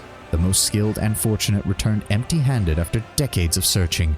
The colossal ship, as large as an entire planet, had simply vanished, as if it had never existed. But the legend of the forbidden treasure lived on, and continued to bring daring souls to ruin. The Eldari from this fallen craft world, Krudarak, who once traveled through the darkness of the expanse in a desperate attempt to gather the remains of their kind, were becoming a rarer and rarer sight. Even the most skillful Kasbalika agents and audacious bounty hunters with knowledge of the Xenos settlements on the edge of the expanse could no longer find their trail. Squads of Eldari Rangers suddenly appeared on different worlds and disappeared abruptly without shedding a single drop of blood, their purpose remaining an enigma. Oh, so it does look like most of Krudarak was eventually picked up and returned to, Lyandon that was offering them assistance? And they were most likely absorbed into Craftworld Lyandon, which also makes sense because Craftworld Lyandon has a massive population deficit after they lost a lot of their membership back in, I think, M38 or M39. The news of Xenos appearing in the expanse was followed by a report from the agriworld Janus of a strange flash in the night sky. And when the light disappeared, authorities sent out patrols that located a Xenos camp among the ancient ruins, their trail ending near a white monument, a massive webway gate. Where this path led the Eldari, only their Farseers know. The time spent on the same world as the Monkai pushed the Farseer Muran towards reflection. When the webway gate awoke on Janus, and squads of Eldari Rangers stepped onto their ancestors' world, he managed to avoid a bloodbath. Granting the Lilithon and its new, naive citizens his blessing, he disappeared through the shining portal, departing for a new home. The spirit monolith, purified by the Harlequin troop on the Crone world, was hidden from the insatiable eyes of the Monkai by a raging warp storm. Ships started going missing more frequently in the systems close to the planet, and even the most courageous captains gave the region a wide berth, naming it the Damned Reefs. Somewhere in the underside of reality lay Comorar, woven from manifold dimensions and illuminated as always with the light of stolen suns, its streets ever filled with screams of agony. Any misfortune experienced by the Dark City became yet another scar on its appalling face, lost among thousands of other vile blemishes. As long as pain pulsed in its blood-soaked spires, the insatiable and unshakable Comorar continued its fight through the webway, along with its unchanging ruler, the leader of the Cabal of the Black Heart, the most dangerous of all Drukhari in existence, Asdrubal Vect. The fall of the Cabal of the Reaving Tempest did unite Comorar for a brief and bloody moment. The elites of the Dark City set their squabbles aside and found a new game in tearing apart the domain of the former Archon Ymiris. The fate of the Reaving Tempest reminded the other Cabals that nothing ever lasts forever in the Dark City save the city itself. Leaving the Necron systems behind, the Star God eventually obliterated every tomb world of the ancient Xenos race. The old hatred of the Catan, betrayed by their deathless servants, whispered inside of him. Well, that certainly keeps our domain a hell of a lot safer. The voice of Voxmaster Vigdis Suri Otta of the Ptoleman dynasty had long resounded in the expanse, bringing hope and trumpeting the arrival of the great rogue trader von Valencius. Known for her wisdom, acute understanding of ship systems, over her long life she taught many generations of future Voxmasters of the Ptoleman dynasty. Her body was eventually built into the bridge itself, and in times of need, her voice would continue to flow through the Vox, dispelling delusions and despair. It was a minor tomb world. It might have been small enough that Nomos was able to just finish it off, because do note that even when the quote-unquote tomb world under the prison world woke up, it was literally one Necron and a bunch of scarabs, and that was it. I have a feeling, given that Nomos is, actually sentient and willing to work with us, that we were able to actually, go in and manually make sure that we didn't need to destroy the entire planet in order to make sure that it wasn't going to wake up. With all the grimdark still in these endings, let's take that as the ending, considering they didn't explicitly say that that world got blown up. Vigdis kind of cute. I mean, she's not bad for somebody who's had literally, 30% of her face replaced with augmetics.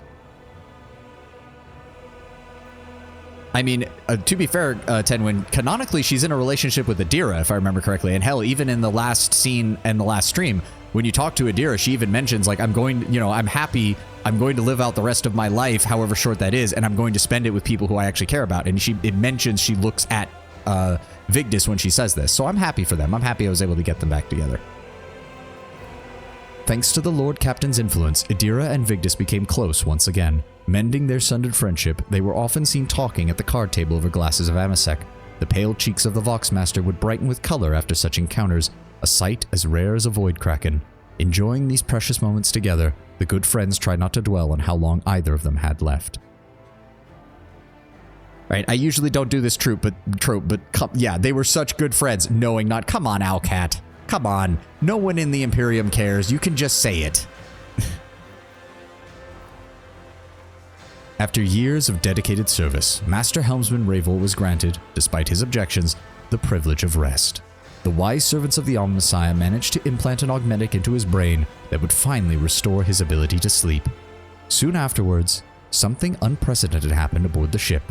The Master Helmsman overslept and missed the start of his watch, but his temper did become much more agreeable from then on. Aw, Ravel got the best ending. He literally got the ability to sleep again.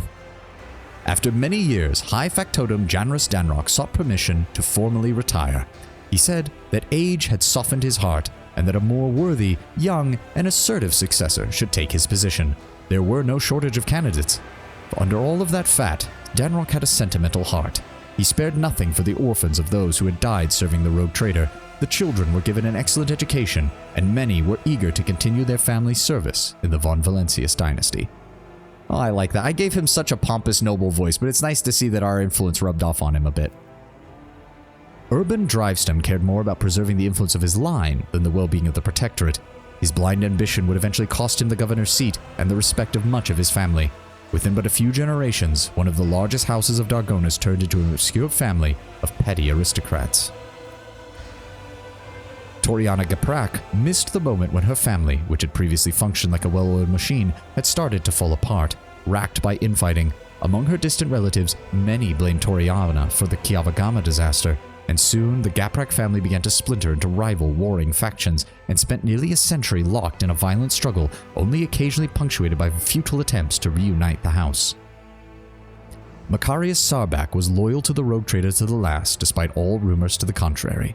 Finding little affection among his own subjects or family, he stayed true to himself, remaining a forthright, severe, and pious man. Macarius strived to ensure that every soul in his charge felt justifiable dread before both him and the God Emperor. Oh, so for all of our problems with him, Sarbak basically ended up being the bad cop to our good cop. But he stayed loyal. I'll take it. Members of House Wissarion continued to serve the dynasty faithfully and loyally, amassing greater and greater power. Nearly a century later, the family had finally gained the respect enjoyed by the other noble houses. Yet power and luxury can dull any blade, and many of the now pampered and idle aristocrats were scarcely recognizable as the descendants of the formidable Seneschal Wissarion. I mean, that's kind of how all these kind of dynasties go. Clementia Wissarion, granddaughter of Abelard, Chancellor of Dargonis, would execute her duties irreproachably, and even found time to school her younger generations of the family. She was an equally skilled mentor, chancellor, and political operative. After a century of immaculate servants, she surprised everyone by leaving her position and becoming first mate aboard one of the trade ships. She would later admit, like a true Wissarion, she had always had a passion for ships and voidfaring. The branches of House Gaprak and House Wissarion would become intertwined for a time after the marriage of Astartia and Vicent. To the great sadness of the couple and the great amusement of the many spiteful Dargonis nobility, their marriage produced no children. Just like her ancestors, Astartia Wissarion Gaprak dedicated her life to the service of the dynasty. Crushed by the events that shook the stability of his house and his inability to provide an heir, Vicent lived in his wife's shadow, and when his time came, he passed without notice. The Harlequin, known as the Nocturne of Oblivion, visited the Expanse once more. Sneaking onto Dargonis, he came into the Rogue Trader's palace and left a singular, special gift. A case of Eldari crafting. unmistakably ancient and entirely precious, adorned with the rune of an eye placed within a triangle. Only the Lord Captain knew what it contained. The Harlequin candidly warned him that he was drawing the von Valancius dynasty into a deadly dance, a shaking doom, that all will freeze within the threads of terror's loom. And then he promptly departed, and not without reason. A few hours later, assassins from the Dark City appeared, following his trail, and were mercilessly gunned down by the forces of von Valancius. Their armor bore the sign of the Cabal of the Black Heart. After over a month of searching, Dargonis' wardens managed to recover the remains of Achilleus Scalander on the lowest levels of the Hive. Drukhari artifacts and records discovered beside him indicated that the agent of the Inquisition had been compromised and was working for the Xenos. Marazai confirmed the guilt of the deceased Inquisition agent and described in detail the tortures that he personally had inflicted upon the poor soul to gain his obedience and loyalty. He also confirmed that Irlet had been the one to find him and kill the Monkai. Yet few chose to believe the words of the cursed Xenos, and thus the secret of the death of Achilleus Scalander was never publicly known. I mean, that's not a surprise one bit. The old Slythe Malice could not risk returning to Komarov, where the cult of the Fatal Thirst was extracting vengeance on any who had aided the rogue traitor. He took to piracy, forming a crew from the remnants of the Reaving Tempest, and rekindling his old thirst for battle, he seemed to shed a good 100 years off of his age, like an old snakeskin. Jacko Sotny, known as the Commissar, never returned to the Dark City. Wandering the expanse, he would go on to impersonate an esteemed officer, a representative of the Administratum, and a merchant of indulgences from the Ecclesiarchy.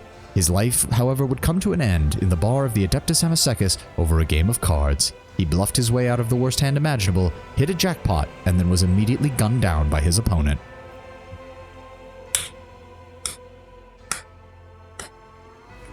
Could not have happened to a nicer guy. The savage deeds that Gordai Skatov witnessed on Footfall traumatized him forever. His architectural genius was shattered. Only the rare collections of true connoisseurs held his work, written in a shaky hand: Footfall, the ultimate void station, and mortuary. I'm kind of annoyed that we didn't get a chance to finish his story. You executed him on Komarov. I kind of wanted to see if he would do anything. I honestly expected him to show up to try and kill us when we were on our way out of Komarov. But this was honestly, thematically, I love this ending for him. And hey, Malice of all people got a kind of decent ending. He went on to become a pirate of his own without working for one of the Cabals and basically became his own man. So hey, I can't really blame him. The Slythe are kind of interesting. Adelia Billiardo, granddaughter of the pirate Jerry Candens Billiardo, grew up to be a quick-witted and energetic captain. Since her guardian, who went simply by the name of Chaplain, knew only faith, slaughter, and voidfaring, he advised her to invest her inheritance in a void ship. Her trade clipper, known as the Snake, traveled to every settled world of the Expanse and to many uncharted ones as well. In all the time that Adelia Billiardo was captain, her ship never once fired on a civilian vessel. Having completed his last journey with the Lord Captain, Abelard Wissarion, with the gracious permission of the rogue trader, left his post as seneschal and took over the helm of his large family. House Wissarion would rise above its rivals, and it was never again to be the target of persecution. Even after their esteemed patriarch died decades later in his bed, surrounded by his grieving loved ones. Fuck, man. Abelard getting the best ending that we could all ever hope for. A peaceful end, surrounded by everyone you've ever cared for. Abelard's shining memory was blighted only by rumors of a creeping madness in the twilight of his life. Many said they had seen this esteemed seneschal talking to someone unseen, in a voice filled with unusual tenderness and sorrow. Do not begrudge that man talking to his dead wife, okay? I will hear none of these besmirchments on Abelard's good name. After the battle on Epitaph, Sister Argenta was firmly set on the path of the Sister Repentia. Her former fervor and zeal gave way to a grim, cold resignation. You know what I just realized? The background of her pic, of her art, is literally her walking up towards the entryway of the ship, or at least something that is meant to resemble it. I just realized that. Because it's a snowy planet, it's got the rocks everywhere, it looks almost exactly like the place where we found the ship. That is some very well done foreshadowing there, Alcat.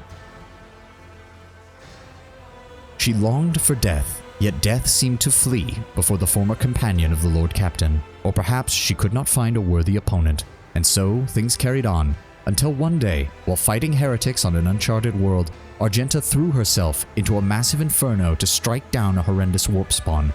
Her comrades saw only shadows in the fire and heard the beast's dying bellow. The flames burned for days, and when they finally subsided, Argenta's body was found among the charred rubble, lifeless but untouched by the fire. In one hand she held her chainsword, and in the other, a shard of the golden aquila she had always kept close ever since arriving in the Expanse. I mean, it's not the ending I wanted for her. It's not the ending she deserved, but I guess she went out the way she wanted. The Mercatum Tabula Officiae unlocked a sea of possibilities for one J. Hadari. She would leave the Kasbalika mission and become an independent agent. Choosing one's destiny is a unique gift that ordinary mortals almost never dare dream of in the Imperium, but J was no ordinary mortal. She had found new friends, skillfully danced the knife's edge between trade and piracy, stole from the strong, granted mercy to the weak, and even bought a modicum of a couple of modest planets, and she never, ever betrayed herself. Half a century later, her life would be tragically cut short. A weak and little-known rogue trader dynasty, led by a young and ambitious leader, ambushed and captured J. Hadari in order to appropriate her wealth. The Von Valencius retaliation strike was lightning fast, but Mistress Hadari could not be saved. She died in the hands of her avaricious captors. Fuck. I actually didn't see that one coming. Heinrich von Kallax, former interrogator of the Ordo Xenos, took up the mantle of Lord Inquisitor of the region after his mentor's death, receiving both the Inquisitorial Rosette and the duty of defending the sector from the enemies of humanity. Von Kallax would become the new warden of the Coronis Expanse. Oh boy, I guess we get to find out how well this goes given what we know happens with the Von Valencius Protectorate. Oh boy, okay Heinrich, please tell me you learned from your predecessor's stupidity. Von Kallax would declare a relentless war against the enemies of humanity, be they Xenos, servants of the archenemy, or heretics in the Imperium's own ranks. As Inquisitor, he fearlessly eliminated numerous nests of corruption within the Expanse. A few decades later, he was assassinated by a criminal cartel. Some claim it was the Kasbalika mission, sick of the unrelenting servant of the law who was involved in the Inquisitor's killing. Well shit, that was a pretty anticlimactic death for Heinrich. In her journeys with the rogue trader, Cassia Orselio experienced all the hardships and delights of the galaxy. This invaluable experience and new knowledge helped her to finally conquer her fears and accept herself and her powers. The Lady Navigator became Novator of House Orselio, tasked with addressing the consequences of Tisiphone's rule and the chaos that had followed her disappearance. For the duration of her reign, she patiently worked on uniting the feuding branches of the house, forging alliances, and expanding the influence of House Orselio. The Starway Atlas, which contained the memories of Tisiphone and the Satala clan, lost its power. House Orselio's navigators once more had to rely on skill alone within the depths of the Minuterium. Many lesser members of the house lost their lives, but those who survived the crisis became hardened veterans, pillars of the house and its future. Most of these fortunate souls were young and brave. Too few among them were old and wise. Adira Talas would last several more years after the rogue trader's grand campaign on Epitaph. Despite her short life, she left behind many legends and tales of her adventures in the Lord Captain's service, and of the terrible warp phenomena that she manifested in her wake. Shortly before her death, Adira would vanish from her post. Jay disappeared with her. When Jay returned many cycles later, she declared that Adira's final days had been full of joy and adventure, and that her greatest pleasure had been watching the void whales play in the night sky. Fuck. I mean, for an unsanctioned psyker whose only end was going to be something terrible, I suppose that's the best way somebody could go out. Actually feeling peace and contentment for once in their life.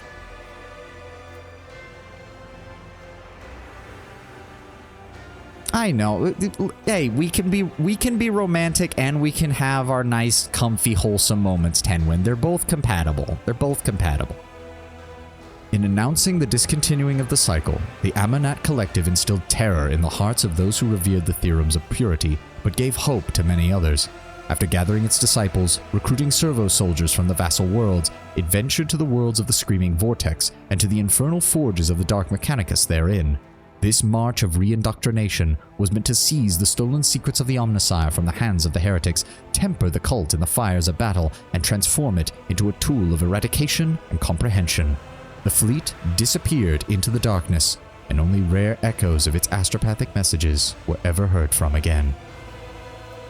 The unit, Abel Hanneman, continued his service to the collective. In unity with the 5 companion minds, he rediscovered the joy of direct cognitive communication, unmarred by inborn otherness. While outwardly silent, he joyfully described the images, concepts, and ideals that the Omnissiah revealed to him. Fulfilling his function, he overflowed with the exultation of efficiency. For many long years, Iralet traveled at the rogue trader's side, helping him decipher the secrets of lost Xenos races and lending him the wisdom of her kind. Half a century later, she sensed that it was time to say I think we got the fucking bugged ending, because you're supposed to get the ending where she stays with you because you got the full romance option. Son of a bitch. After bidding farewell to her Alontok, Iralet made her way to survive. Yeah, we got the fucking bugged ending. God damn it. I already know that this is not the ending you're supposed to get if you do the full romance. Screw you, you robbed me at the last minute. Son of a bitch. She'd be forced to really get some more. Yeah, we're just gonna skip this because we already know that this is not the actual ending that was going to actually be. I looked it up right before this stream just in case, because I knew that this was a high potential. If I remember correctly, if you do the full romance, she basically stays by your side for the rest of your natural life, disappearing only occasionally to go try and find a replacement spirit stone.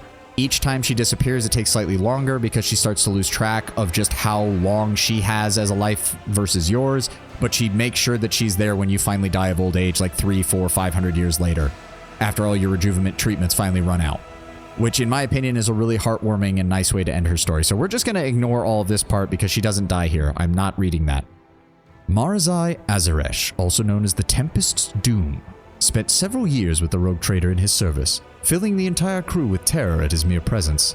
But in time, his relentless and ambitious nature got the better of him. Having grown weary of the company of Monkai, he would eventually leave the ship. Soon after, the Coronis Expanse saw the rise of a new mercenary group, a motley army of Xenos and humans led by a bloodthirsty and ruthless Drukhari leader.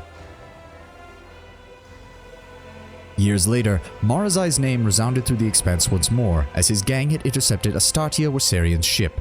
Her head was delivered to Abelard with a note informing him that it was a gift from an old acquaintance in remembrance of a glorious past. Abelard's grief sent him on a 6-year-long hunt for the despicable Xenos, which sadly was unsuccessful. God damn it, Marazai. Note to self, in second playthrough, throw Marazai to the, what are they called? The Mandrakes. Yes, throw him to the Mandrakes, making a note of that. After joining the Stormbiters, Ulfar Thunderlung soon became pack leader, taking the place of Thorvald, who met a glorious and honorable end. The new leader sent a message to Fenris, stating his intention to remain in the Expanse. There were simply too many enemies yet lurking within these hunting grounds that deserved the wrath of the Allfather. Legends paved the formidable pack's path in gold, and many years later Ulfar found a battle in which he could finally meet his honorable death. But the warp was torn asunder, and ships from Fenris bearing the mark of the Wolf's Head came to his aid. Saved from the battlefield by his loyal companion Halbrand, Ulfar accepted the honors of the Dreadnought and was entombed in the sacred armor. During the blessed ritual, he cursed and demanded to be left to death, but his brothers merely answered with mirthful laughter. When he recovered his senses, Ulfar led his forces to the heathen stars, for the Allfather had given him a new mission in his near-death vision. No one in the Expanse has heard word of the Space Wolves since their departure, yet many believe that one day they will return victorious. It is rumored that the true cause of Thorvald Ironhide's demise was treachery. Faced with a superior enemy, the Space Wolves called on allies for aid, but a nearby squadron of the Cognizance fleet withdrew, definitively broadcasting that the blood debt to Archmagos Amanat is not forgotten. Son of a bitch, Pascal. Okay, that was a bit of a dick move, not gonna lie. Such was the echo of the deeds of the rogue trader of House von Valentius. Deeds that transformed the Coronis Expanse and prepared it for events even darker and more violent. But those are the events of a different story, and this one has finally come to its end. Well, hot damn. That was one hell of an adventure. And I am very much impressed with everything Owlcat has put together here. I'm just gonna hold down the enter key. We got all of this going, and the last thing I need is another 15 minutes of credits, like we were facing with Space Marine 2. But I have got to give it to Owlcat. I think they have done an absolutely amazing job with everything they did in this game. They still have some issues with quality control. CRPGs are always a buggy ass mess when you do games like this that are this size. But I honestly think that they have done nothing but improve with every single game they've released, from Pathfinder Kingmaker to Pathfinder Wrath of the Righteous to Rogue Trader. And I am definitively looking forward to whatever they come out with next. As we've discussed on stream, I hope Games Workshop will be smart and will continue to go down this line of games. I would love to see a Chaos style CRPG. I would love to see a Drukhari style CRPG. I think there's more you can do with the Imperium, either as an Inquisitor, or you could go whole hog and do a Death Watch campaign with a bunch of Space Marines even. I think that this style of gameplay, an Orc CRPG, exactly, Tenwin, exactly. That would be amazing. Really stretch those creative muscles for writing. God knows I wouldn't be able to do the Orc accent for nonstop for 100+ hours. That's for damn sure. But I think this was excellent. This has really made me want to go back and fully finish Wrath of the Righteous, because I'd only ever gotten to about the halfway point of that game before I've inevitably restarted about a dozen times. I really want to finish that. I really want to finish Kingmaker, which I've gotten like 90% done, and then I just lost interest for some god-awful reason. I don't even remember why. Owlcat has done a magnificent job presenting the 40k universe. I would even go so far as to say this is a great introduction to anybody who is new to the 40k universe, because they do such a good job of comprehensively explaining many of the lore points, many of the ideas that are in the game, and they really devote themselves to the grim darkness. Like, we were full iconoclast, and yes, we managed to cut the Von Valentius dynasty away from the Imperium while maintaining at least most of the stability that the Imperium offers, but that doesn't mean that everyone got off easy. Abelard would lose some of his children. His family gets more decadent because they're successful. Marazai is still a threat now that he's running around without us keeping an eye on him. Ulfar gets shoved into a dreadnought. And if you don't understand how that's grimdark, well, read up on what happens with dreadnoughts.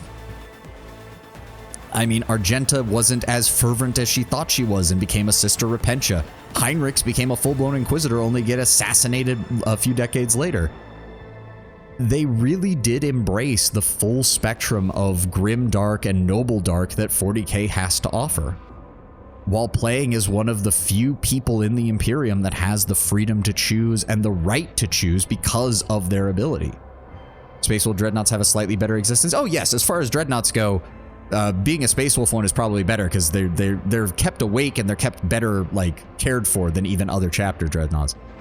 What was the being Nomos took over a Catan? Yes. Nomos seized control of a Catan. Ptolemy, welcome. We went with the Nomos control ending, Ptolemy, where Nomos seized control of the Catan shard and assisted us in cutting the Expanse off from outside threats and allowing it to grow as its own independent nation. But yes, Kato, the creature Nomos took over was a Catan, specifically a Catan shard.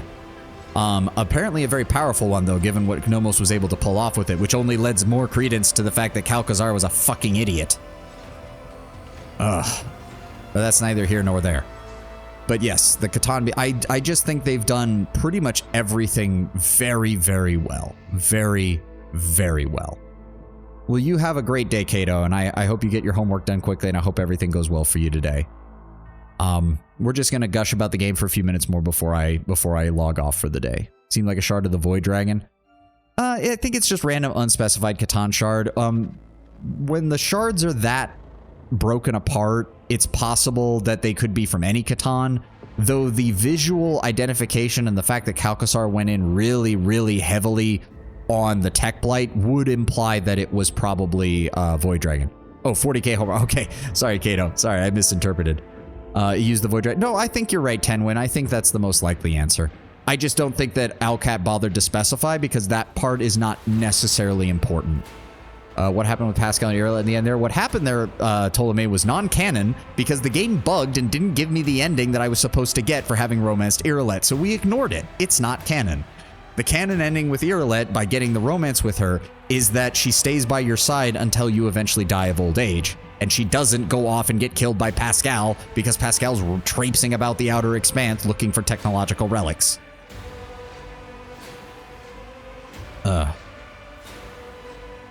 So I'm taking the actual canon ending that you're supposed to get from romancing her, and not the stupid ending that they still have not fixed in the ending slides. But no, I think this has been Owlcat's best work. I think they still need to work on getting everything fixed, but other than that, I'm really looking forward to eventually getting a chance to try out the DLC content and seeing how that goes. Is that you started the game at the worst? I know, like, look how close we are. Like, I kind of forgot the DLC was even coming out until like a couple weeks ago, and then I was just like, oh, well, maybe the game will still be going. And then we kind of finished up everything in Act 4, and I realized, ah, shit, unless I want to delay the game, because I imagine that if you started in Act 3 or 4, you'll at least get most of the story, at least some of it. But I was like, I really don't want to. And did the game just... Okay, there we go. And there we are. There we are. The ending of the story of the Von Valencius dynasty. Now I have to figure out what we play on Friday. I've got a pretty good idea. As I said, we're going to be doing a short strategy game as a bit of a palate cleanser. I'm thinking Homeworld Deserts of Karak, because I've never actually finished that one. If you like science fiction and you like that kind of stuff, I would ask that you please join me. I don't have... Homeworld is not as encyclopedic in its lore as 40K is, and I'm not as encyclopedic on my knowledge of it, but I do know enough about it to really appreciate the game world and story, and the Homeworld 1 and 2 games are near and dear to my heart, and Deserts of Karak does them a very good justice as a prequel to that setting. We will be joining that on Friday, and it shouldn't take more than a week or two at most. Deserts of Karak is not that long. Endless Space 2, but that's another... I like 4X, but not as a stream thing. I want a story with my game, and Endless Space 2 is very much kind of make your own story as you go. I don't think I'd be able to do it justice on stream. Also, I wasn't the biggest fan of Endless Space 1, but that might have just been a mind space me. That might have been a very much a subjective issue on my end, rather than any talk of the game's quality. So yes, we'll be doing Deserts of Karak on Friday. And then, once we're done with Deserts of Karak, which again should only take about a week or two at most. Love Endless Space 2. I mean, it's got a good universe. I've seen some talk about the universe and the world building in Endless Space 2. It's just the story specifically is that it doesn't really exist because it's a 4X game, so things are different each time you load up a map or each time you change out civilizations. And I get that. It's a limit of how they do things. And I'm not saying it's bad. It's just it wasn't for me. It wasn't for me when I played Endless Space 1, and Endless Space 2 looked like more of the same. If you like that, by all means, play it. Maybe it's something I could look at in the future. It does have a story, kinda. It has story campaigns for every fact. Oh, it does. Okay, I might do more research on that then. Might do a not super deep. Then we'll see. We'll see. I'll keep it in mind at the very least, Tenwin. I will keep it in mind. Stellaris is pretty good. Yes, but again, with Stellaris, it's kind of a you're using the power of your imagination to expand on the events that happen in Stellaris, because I have played Stellaris.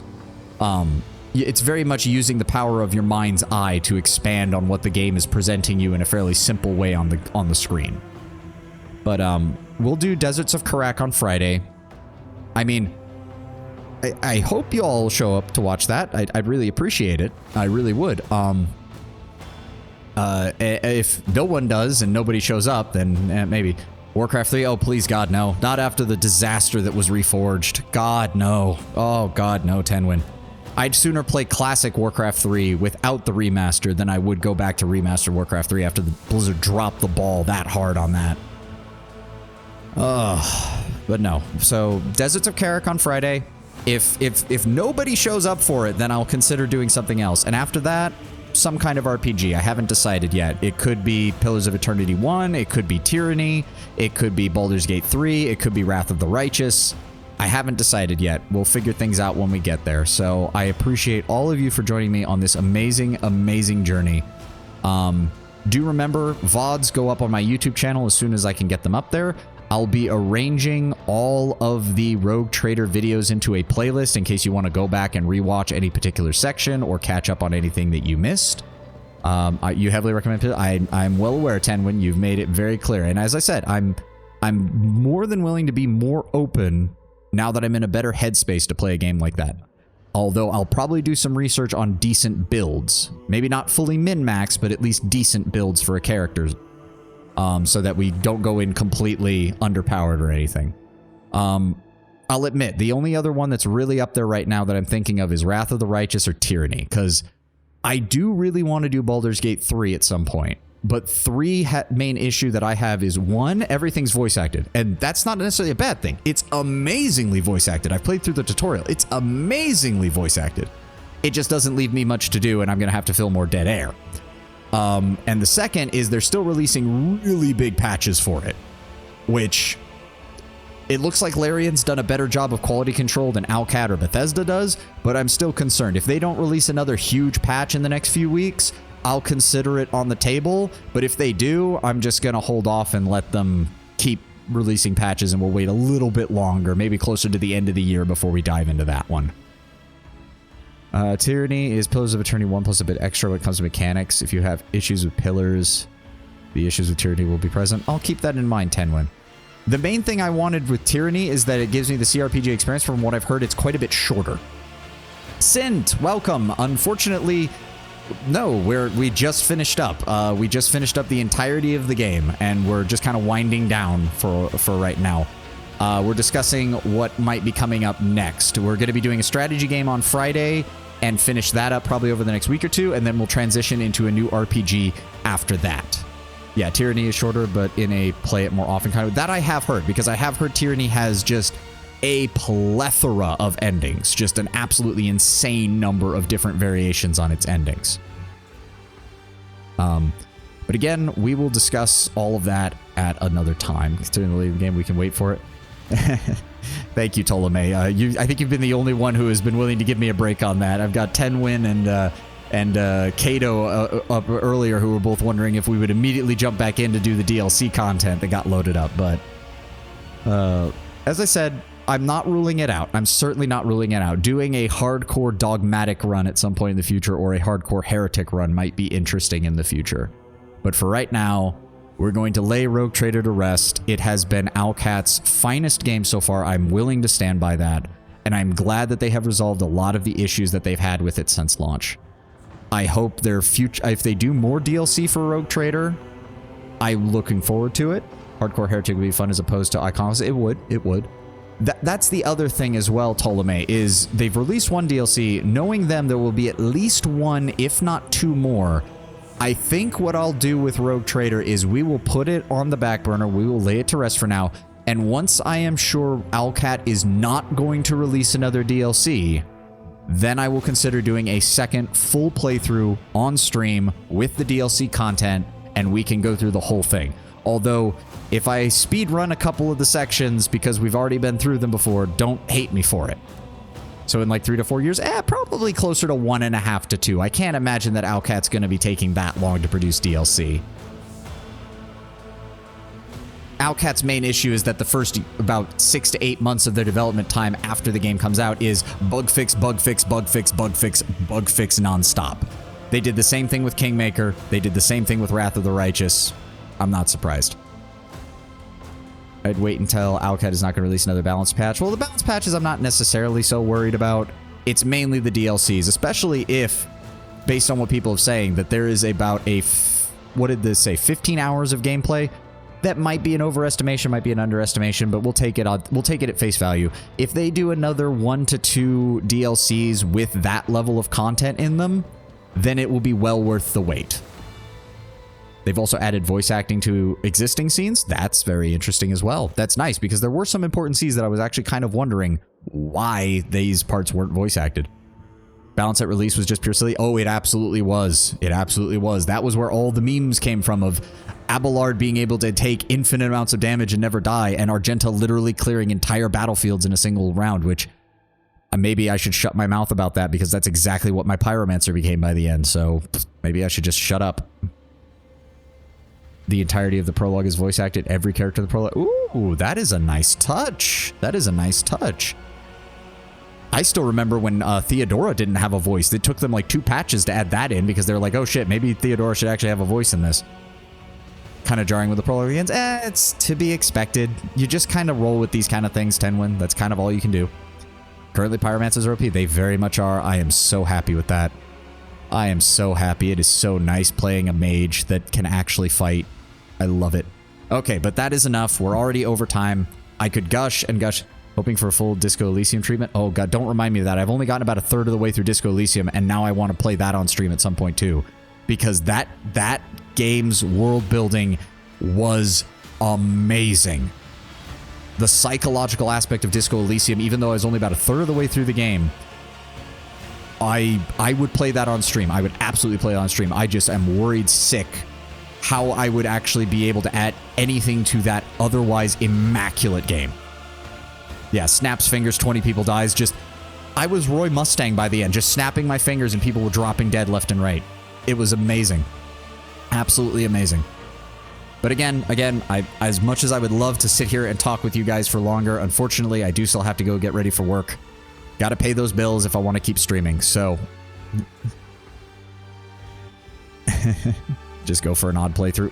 Odd play... Oh, you mean for Disco Elysium? Could be. But... Thank you. Yes, I will see you all on Friday. It will be Homeworld, Deserts of Karak. I will try to show off one of my favorite game worlds that isn't 40k, which is the Homeworld franchise. I really do enjoy that series. Let's find someone to raid real fast since we're all just finishing up here. And we will go from there. Is anybody on who I recognize or who is playing Rogue Trader? Nobody that I recognize at all. Looks like this person is a relatively... What point in the game are they at? Oh, they're playing the DLC with Cabela. We'll go ahead and give them a quick raid. Why not? We're raiding Duchess Eleonora. Looks like she's a PNG tuber with a rabbit avatar. So if you all just want to drop in, it looks like she's doing some of Cabela's content. So that should give you... Oh, wait. Did it just... There we go. All right. So I hope you all have a great and glorious day. And I hope to see you all on Friday. Thank you all for joining me on this lovely, lovely adventure through Warhammer 40k Rogue Trader. And I'll see you guys all on Friday. All right. Have a good one. Bye.